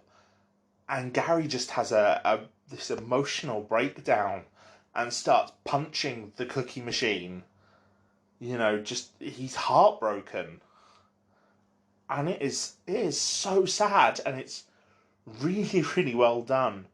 Ash walks out of the funeral because he's like, I don't even know what to say because you killed him. She's too busy blaming Gary that she can't even help put her brother to rest. So, little Cato has to give the eulogy because little Cato doesn't just want to dump him into space. And it's like, even though they had this rivalry and they didn't quite like each other, like little Cato says, he's still going to miss him, and it's a very sad episode. This show deals with grief and loss so well, and just how raw and painful it can be, and how unjust the universe can be, and how good people can die horribly and suddenly, and there's nothing you can do about it, and it's absolutely brilliant. And I freely admit, I'm tearing up now describing it, and it's like when I was watching this season, I spent most of these episodes for season 3 in tears, because it's just so well done. Even with Ash's grief, while she's away from the ship, she runs into this energy being that's able to transform. And this energy being is like, hey, I just want to destroy stuff. Do you want to destroy stuff with me? And so they start blowing up asteroids. And it's this channeling of, Ash channeling her grief into destruction, at just the anger, but destruction that's harmless and doesn't matter. And she ends up laughing and having fun. And this energy being christens itself Evra. And I get the feeling Evra only appears in this episode, but I get the feeling if it was to carry on into next season, Evra would have been a more important character. For one thing, the actress is actually credited in the episode. In the opening credits, which doesn't happen for most of the guest actors. It tends to happen mainly for the, the important, the main characters. So I don't know if that's ever been spoken about, but yeah, Evra was a character I would have liked to see more of, because her time with Ash is short, but she does leave this very positive impression, and, we see Ash smiling and happy, because Ash is a very tragic character. She has had a lot of stuff happen to her from her perspective very quickly. Including being aged up, and so having this childlike fun with the character Evra is very good. Avocado tries to comfort Gary, and in doing so, the truth about little Kato comes out. And by this point, when Avocado was dead, or believed dead by the crew, Gary basically said he wanted to, to try and take little Kato under his wing in season 2. He said he'd adopt him. So it's very clear by this point that Gary thinks of himself as little Kato's, stepfather, or definitely a father figure, or an older brother or something. He feels very paternal towards little Kato. So, he's so angry about it, and obviously he's got the anger over everything that's happened with Fox and Ash, and he channels it into this argument with Avocado, and he never wins. They come to blows, but Gary consistently loses, but then they fight again.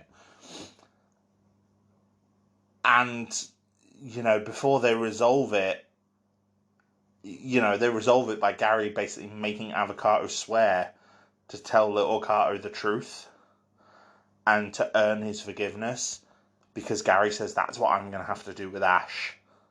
So you have to tell that boy what happened to his parents. And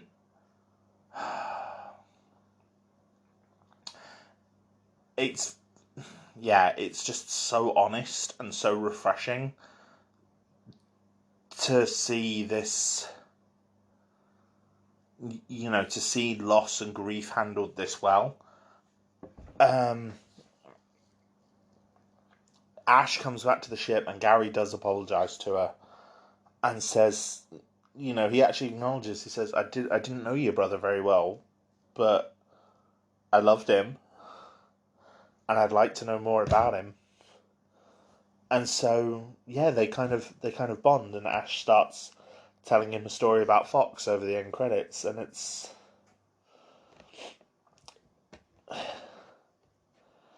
a good episode, because all of that stuff with Ash and Gary and Little Carter, that was all one episode, and it's a very, very good episode. It's probably one of the higher points of the season. It was just done very well. The emotional story of it and the weight of it and how well it was handled was just done so well.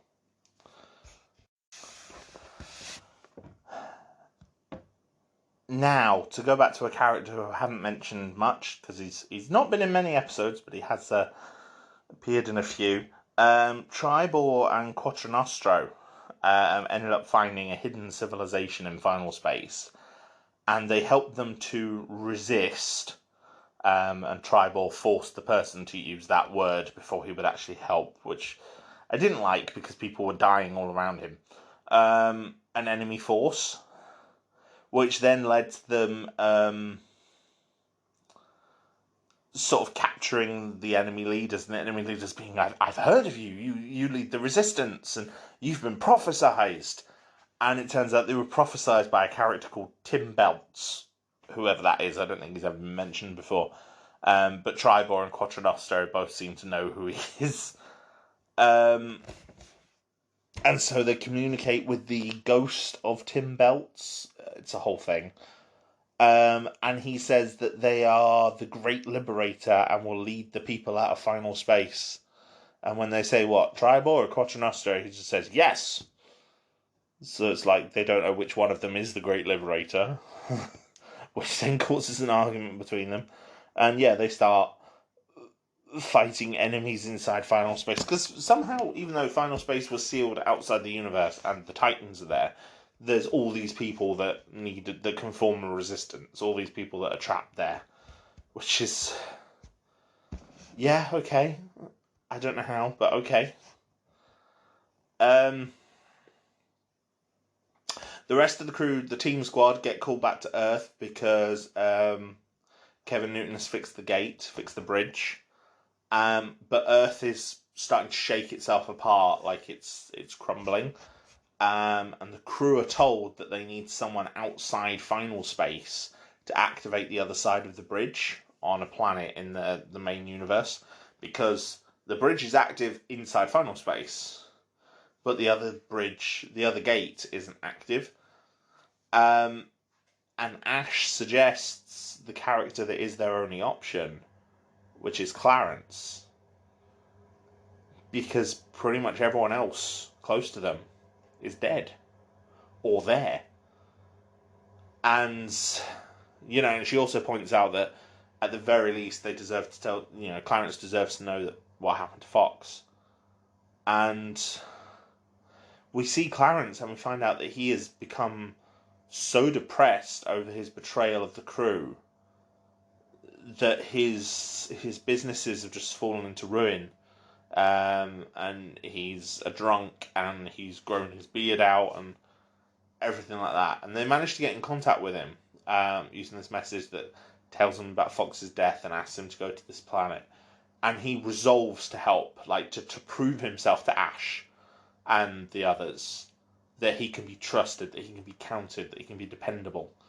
But unfortunately, the transmission was also intercepted by an assortment of other characters, mainly villains, including the De Winter family, some evil robot Kevins from the previous season, Time Swap Sammy, who's now been fired because of his interaction with Gary, and Todd Watson.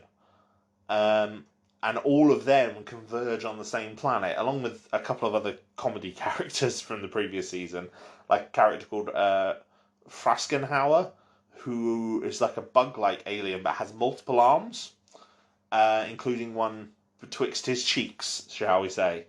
And Clarence tried to deal with him a couple of times, and he said, "I only consider a deal done if all my hands have shaken." So yeah, that was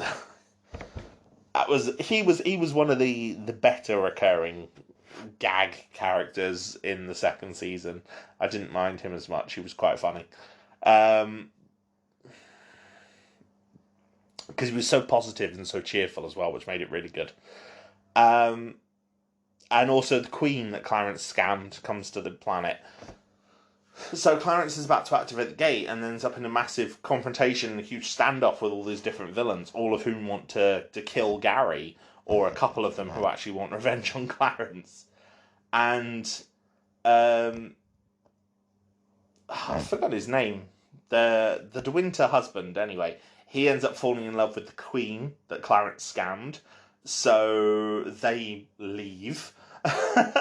And everyone else basically ends up dead in a massive confrontation. And you end up with Clarence shot. He's been shot by Todd Watson. And he has a really touching moment with Todd Watson, which I thought was brilliant. And this turned me around on Clarence. This whole episode did, but this bit especially, where he said, I recognise that look in your eye. And he says, like, who did you lose? And Todd tells him about his family, and he's, gives them their names. And Clarence says, I recognise that shame. And he says, you've got to be careful, because that shame will destroy you. And it looks like, he's gotten through to him until Todd Watson, who is already wounded as well, shoots Clarence again before dying, and says that, Todd Watson dies saying, at least I doomed Gary. But Clarence manages to do it, manages to activate the bridge, and then dies quietly on this planet, kind of on his own, except for Fraskenhauer, who kind of comes in, like, Clarence, no! Like that, and kind of comical, but in a good way. And it was just a nice, touching moment. And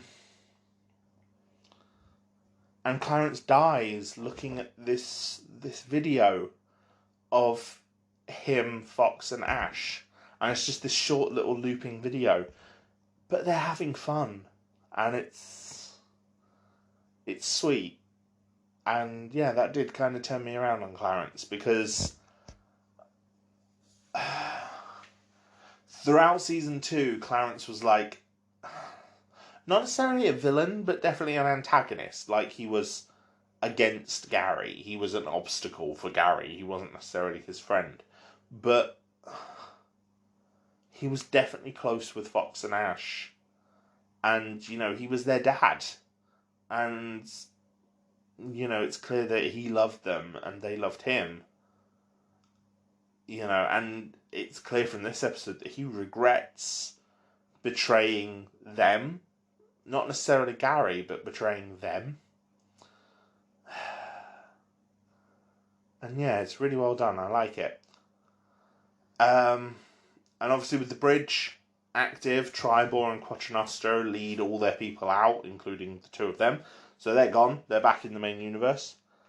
But before the team squad can leave, Quinn learns that one of Newton's plans that's on a computer nearby, that the Kevin robots that he created, the whole army of them, were designed to link together into a weapon to kill Titans. So they resolve to stay, activate the Kevin net, as it's called, and kill the Titans to weaken Invictus.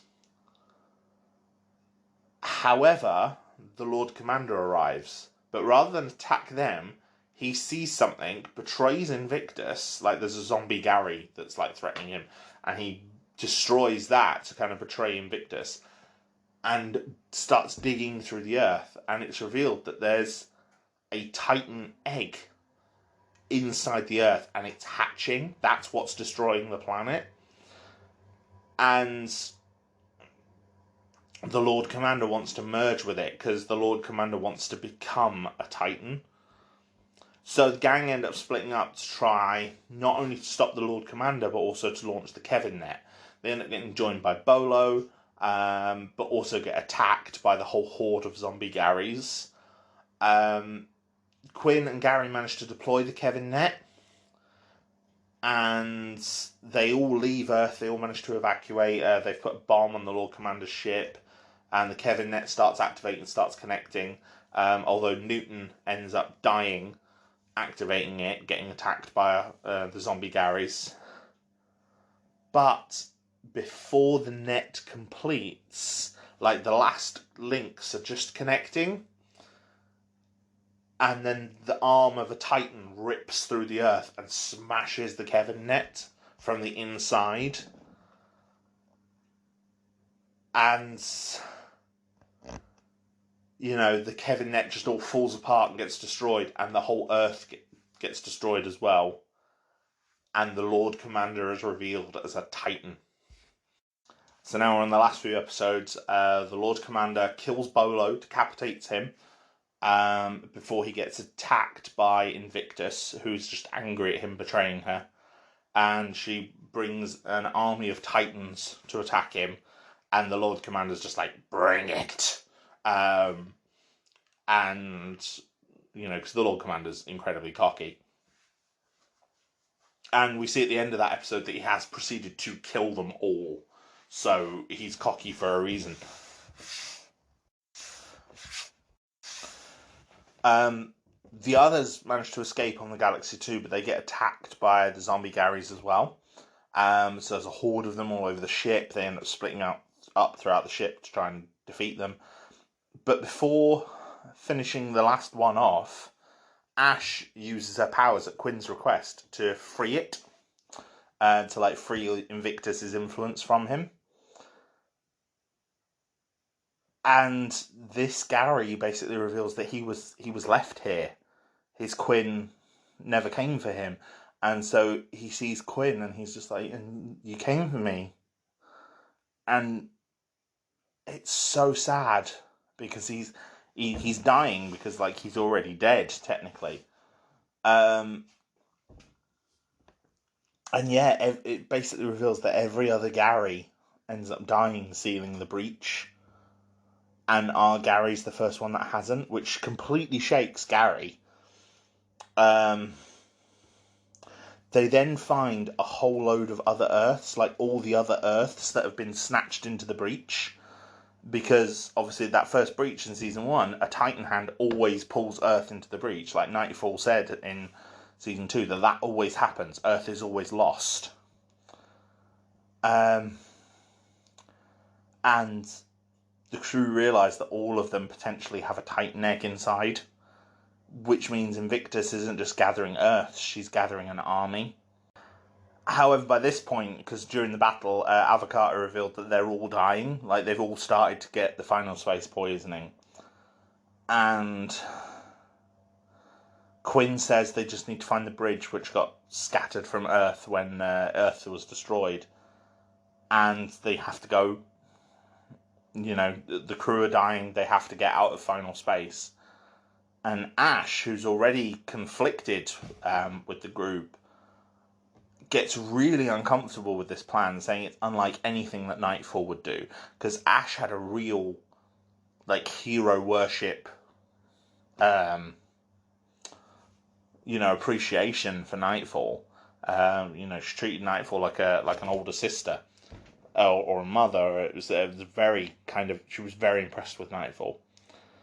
They managed to find and repair the gate, and it turns out that the satellites for the bridge that would power it were very similar to the satellites that Gary spent 5 years repairing while he was in prison on the Galaxy 1. So he knows exactly what to do. And they wait for it to charge. So the crew all kind of bond. There's a whole load of nice little bonding moments, Little Carter reveals that if Gary's his adoptive dad, then that makes Cheryl his grandma. And she's like, don't ever call me anything with grand in it. And he says, how about Grandmaster Speed? And she's like, I actually like that one. Which echoes his trend of him and Gary having nicknames for each other. They call each other Spider Cat and Thunder Bandit, which I think is great. And Cheryl reveals that, makes Little Cato wonder about his mother. So then Little Cato asks Avocado about her while Ash is there. And little Avocado can't bring himself to tell the truth, so he says that she died in childbirth. And, what he tells is a very sweet story, and says this is why little Carter doesn't look like him, and so on. But after the gate overloads, because the gate does overload, and it breaks, that demoralizes them all. And while Ash is sort of dealing with that, she then hears Avocado and Gary arguing, because Avocado's like, I couldn't tell him the truth. Am I supposed to just tell him that I killed his parents? And Ash hears that, and that causes her to lose it and lash out at the group. And she says that they are on the wrong side. They are the evil ones. Gary and Avocado and all the rest of them, they're the evil ones. Because she really cares for little Kato. Like, it was implied that she was getting, like, romantic feelings towards him, and now she's, when she was younger, and now she's aged up, they're more kind of parental, but she's definitely fond of him. More protective, I suppose, not maternal.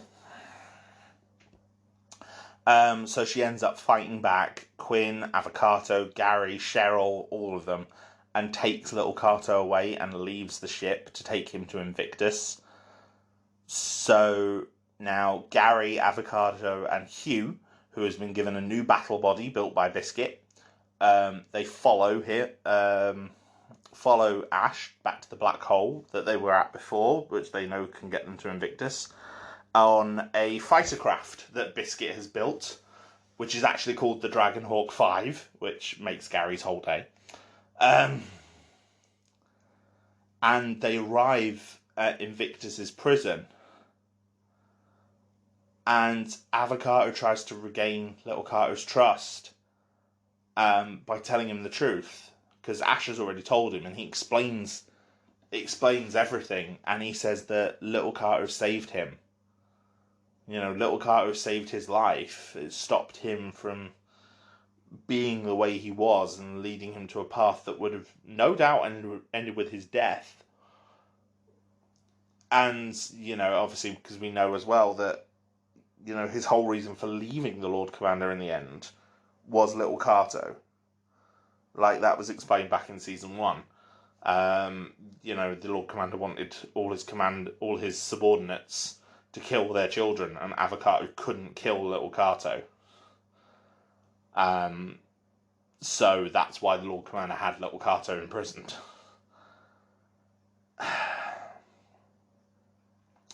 Invictus brings her Gary Horde in to kind of attack the others, but the Lord Commander, they were already attacking the Lord Commander, so the Lord Commander follows them through the portal that Invictus opens and attacks Invictus as well, but then obviously Ash recognises him as the one who broke her hands, so Ash then tries to beat him back with her new power.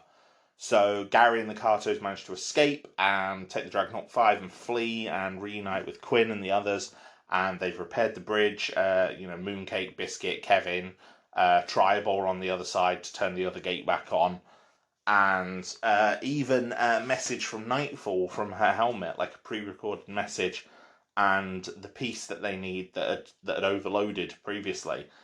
That's the whole predestination thing coming back in again. And they've got the bridge working, and they fly away, but Ash catches up to them and catches their ship with her powers. And Mooncake sort of sees that they can't escape, flies out to try and fight Ash back, but ends up getting overpowered by her. And by this point, Ash has become cruel, because she taunts Mooncake and says, how does it feel not to be the strongest anymore? And Mooncake is like crying out in fear.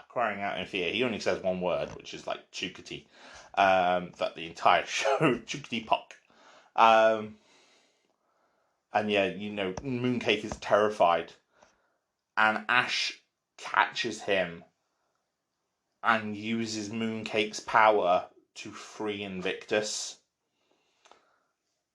So the others manage to go through the bridge and escape final space, but they have to abandon Mooncake and Ash as well to do it. The gate closes, the gate gets destroyed. So their poisoning instantly starts to heal. By this point, the poisoning was really severe for all of them, but by now it's starting to heal. But then all of a sudden, space begins to break down around them, and Invictus's purple energy field, the magenta energy field that they have, kind of spills into the real space, because Invictus is free, and in freeing itself, it also locks the Lord Commander away in a prison, very, very similar to Bolo's prison. So I get the feeling if there were to have been a season 4, or, later season, presumably we may have even seen the Lord Commander come back and maybe team up with the others to stop Invictus. And, the fact that each season of this show ends with a cliffhanger actually makes the cancellation even worse. Because that cliffhanger was fantastic, and it's not going to be resolved, or it's unlikely to be resolved anytime soon. And that's a shame. So, for a conclusion, I'm just going to give some of my overall thoughts about the show, and my thoughts about the cancellation especially. For a show that is ostensibly a comedy, the way the show is pitched, the way the show is marketed, the trailers and everything, it seems to be a comedy. I think Final Space is at its best when it's not trying to be funny. And that's not necessarily a dig at the comedy in the show.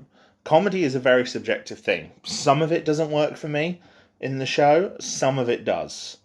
But like I said, comedy is a very, very subjective thing. What works for me might not necessarily work for someone else. What works for them doesn't necessarily work for me.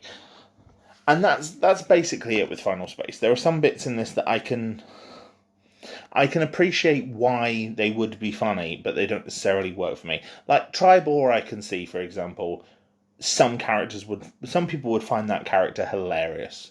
I cannot stand him. Some of Gary's extreme over emotions, in season 1, especially how very shouty he is. I know that really irks some people. It doesn't necessarily bother me as much, but it can be a bit hit and miss. But yeah, the show is at its best when it's not trying to be funny, when it's trying to be serious. Because the writing on this show, when it is telling a serious story, and especially focusing on the themes of the show, it is fantastic. This show is essentially about Gary's connections to people. It's the idea of a found family, between the characters in the show, between Gary and Quinn, or Gary and Mooncake, or Gary and Avocado, or Gary and Little Carter, or Gary and Ash. It's a found family show. And that includes sometimes even members of Gary's own family, like Cheryl.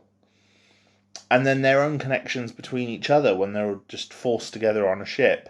Because they clash, they argue, they get on each other's nerves. And then this show is also about grief and loss and dealing with grief and loss. And it is just a fantastic exploration of those themes. Like I said, it handles so well just how cruel and unjust the universe can be sometimes. How you can try and give it your all and give it your best and still fail. One of the key messages from the show is is John Goodspeed's final words to Gary, where he says, just do your best. What if my best isn't good enough? It's good enough for me. And it's that this show does so well. I think that it's like, you can do your best and you can still fail, but as long as you did your best, that's good enough. And one thing the show also does very, very well is finding and holding on to hope in the face of sometimes overwhelming darkness. Like, they lose the Earth. And then Gary loses Quinn, but he holds on to the hope that he'll be able to find her again. Because Nightfall exists. So Nightfall can't exist if Quinn's dead.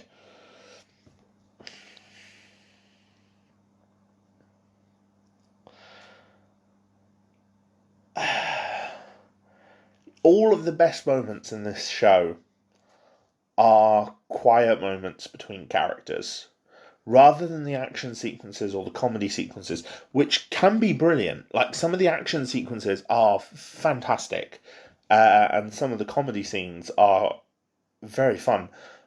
But it's those quiet moments, like between Gary and his dad, between Gary and Avocado, between Little Carter and Cheryl, between Ash and Fox. So many of the scenes that I've spoken about in this episode already, those are the best scenes in this show, not the comedy. Sometimes some of the best scenes have very little dialogue, even. Like Clarence's final moments, where, he's looking at the picture of his family. And like I said, the show also has this fantastic animation, which I think is a definite high point. It's very stylized. It fits the stylization of what a lot of adult cartoons look for, where the animation isn't super realistic. It's very stylized and cartoony. Think similar to Rick and Morty or Star Trek Lower Decks, that sort of thing. But it does stand out against its contemporaries. Characters don't just wait to speak, but they can be seen moving or reacting in the background. And they move around and move dynamically and emote when they're talking. It's like one of the things about Gary's big emotions, where he shouts and things like that isn't just in the voice work. That translates to the character. Gary reacts loudly. He moves his arms, he moves his head, his emotions, his facial expression changes to match his emotions. Sometimes he throws himself on the floor or throws his arms up in the air, and it's that physical theatricality of emotion that is missing from so many other shows.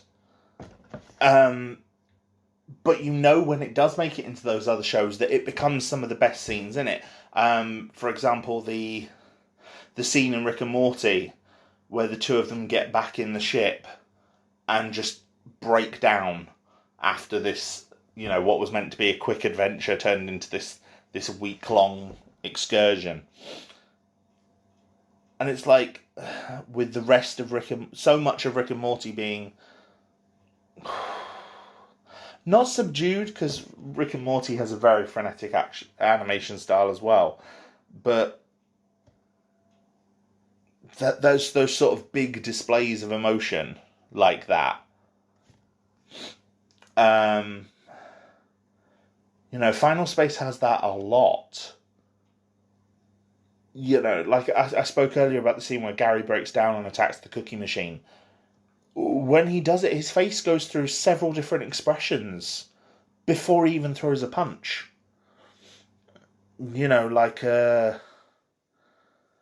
He's sad, and then he becomes angry, and then he becomes determined, and then he kind of roars in frustration, and it's great storytelling, and it works really well as an animated media to do that. Animation is brilliant for some of the things this show is trying to do. I don't think it would work as well as a live action. It also uses light and shadow really well as well. Like, I was noticed on season 3, the scene where Gary and Avocado are talking and they have their fight. There's a sun outside in the window. And as Avocado starts telling his story, he sort of moves out of the light and sits in the shadow because he's about to tell a dark story. So it's thematically really well done, but it also plays with the light and the shadow as the characters, the colour changes, the tone changes, and everything kind of shifts around. It's really well done. The animation is really well done, and the music is phenomenal. The music on the show, I've mentioned it several times, is absolutely brilliant. And I really, really enjoy it. Everything from these quiet, melancholic, emotional pieces to even the opening theme song. I don't think I've ever skipped the intro to this show. And each season has its own intro as well. Season 1 has all the characters kind of back-to-back fighting, and they're kind of animated with CG, which makes them look a bit weird compared to the flat animation, I'm going to say. And Mooncake kind of flitting around between them. And then the second season features Gary and Mooncake running through the ship and encountering everyone else. So, like, he high-fives Hugh, he kicks Kevin out the way, and then they all kind of rush to the Bridge of the Crimson Light. And it's like they're getting ready for an adventure. Because, like I said, season 2 has the most adventure feel for this show. Season 3's... I struggled to see how they fit the season at first, because Gary is just kind of tumbling through a void in his spacesuit, but then he's tumbling end over end, and then eventually kind of like accepts the fall and becomes determined as he's approaching the end. And I think thematically it works for the tone that season 3 is going for, but it doesn't match anything that actually happens in the season.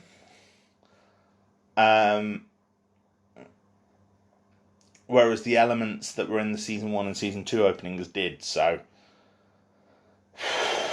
I don't know. It worked well, I suppose, as its own thing. And each season has its own feel as well. Season 1 is this surprisingly deep, but also very comical science fiction story told in 10 chapters. And it is, pretty much a self-contained story. Season 2 is this episodic sci-fi series that gradually weaves its plot together, but also contains all these whimsical, at times, but sometimes quite raw and emotional, self-contained stories that make full use of the sci-fi setting and sci-fi technology to tell the story, but also make use of the characters that are involved, like I said, with like Fraskenhauer and things like that, and or the Queen, and how it's very bizarre and very, very science fiction at times. But season 3 is just this emotional, serialized story that is a drama, and it's a high drama. It does really well, just anchored by its story, its characters, and their interactions with another. And like I said, how they deal with loss and grief, and what that does to them, and how it can tear them apart, and how secrets can affect people when they're held back, and things like that. It's so well done. Like, season 3 has become one of my favourite seasons of any show ever. That's how much I enjoyed it. As to the future, shortly before season 3 launched, when news of the cancellation came down, Olan Rogers did a video on his YouTube channel. He says he has other projects lined up, but he does want to end the story properly. And TBS did try, some people at TBS did try to get a conclusion for the show, even if it was just like an hour-long special or something, rather than just quietly cancel it. But, alas, these things are not to be. And he says he still thinks about the ending every day. And it's very, very clear to hear him speak that this show means so much to him. And I alluded to in my last episode, when I was talking about the Venom movies, how... Was it the Venom films I was talking about? How sometimes some things can feel like they're not telling a story that needs to be told, but they're being done for other reasons. Final Space feels like a story that Olan Rogers needed to tell. And as a result, that makes it a story worth experiencing, worth listening to, and worth enjoying. Because this is clearly a very important story to him. These characters are important, their interactions are important, and that's why he wanted to tell this story.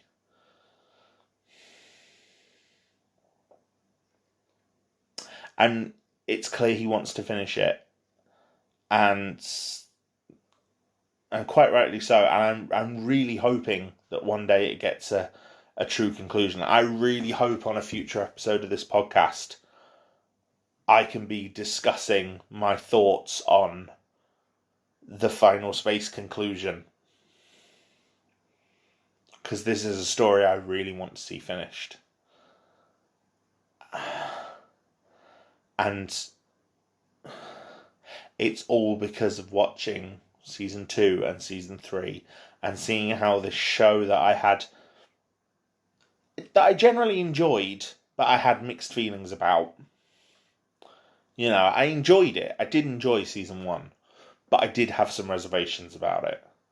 But there were still bits I loved, and I really enjoyed it. I really enjoyed Mooncake, especially.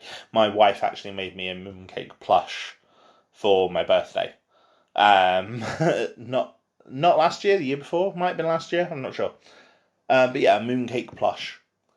And she made it. She made the pattern up herself and everything, and it's fantastic. And it's fallen down behind my bed at the minute, but it is something I really like. And there is still a potential future in the series. There is at least one video game I think is expected in the near future, and I'll be looking forward to that. I'll be looking forward to seeing what that adds to the story. So I am hoping it gets a conclusion. I'm hoping this story gets finished, because I think it's a story worth telling. And I think it's a story that deserves to be finished. I have nothing but praise for this show after watching those final 2 seasons. I still have reservations. I still have things I don't necessarily like about it. But the show did and does so much right that I think they don't just overshadow those flaws with the good. Those flaws pale into insignificance when weighed up against the good in this show. And if you haven't seen Final Space, I really, really recommend you watch it. Even if you've just heard me describe everything that was in it, I still recommend you watch it. There is so much I haven't covered, and the execution of these ideas that I have discussed is so well done that even knowing what happens, you will get caught up in the show. You will get carried away with it. It is fantastic. And I don't think I have anything further to say, except just to lavish more praise. So I'm going to end that there. So yeah, that is my eulogy for Final Space. A show that deserved to be with us for longer than it was.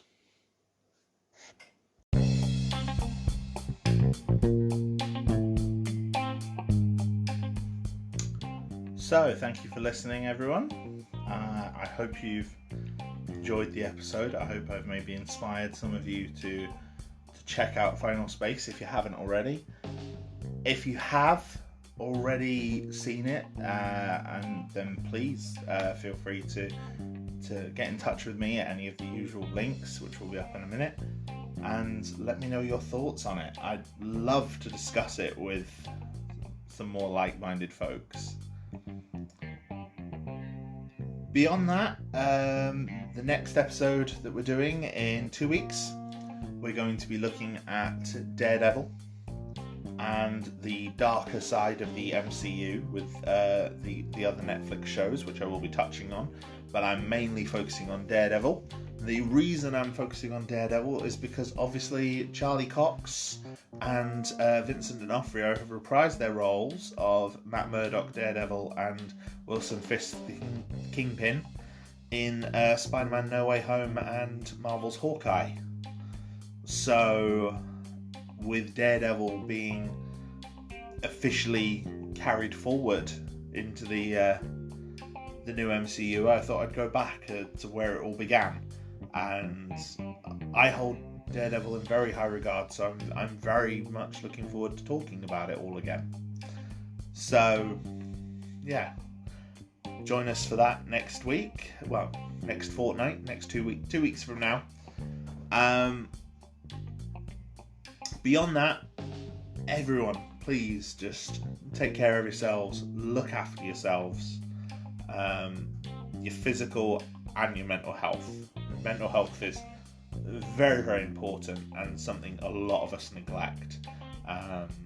So make sure you take some time every day that is for you to enjoy yourself, to do a pleasurable activity, whether it's, reading a book, listening to some music, watching a new episode of your favourite show, or even listening to a podcast like this. Take some time to enjoy your own time for the benefit of your mental health. And until then, take care of yourselves, everyone, and I will see you in the next episode.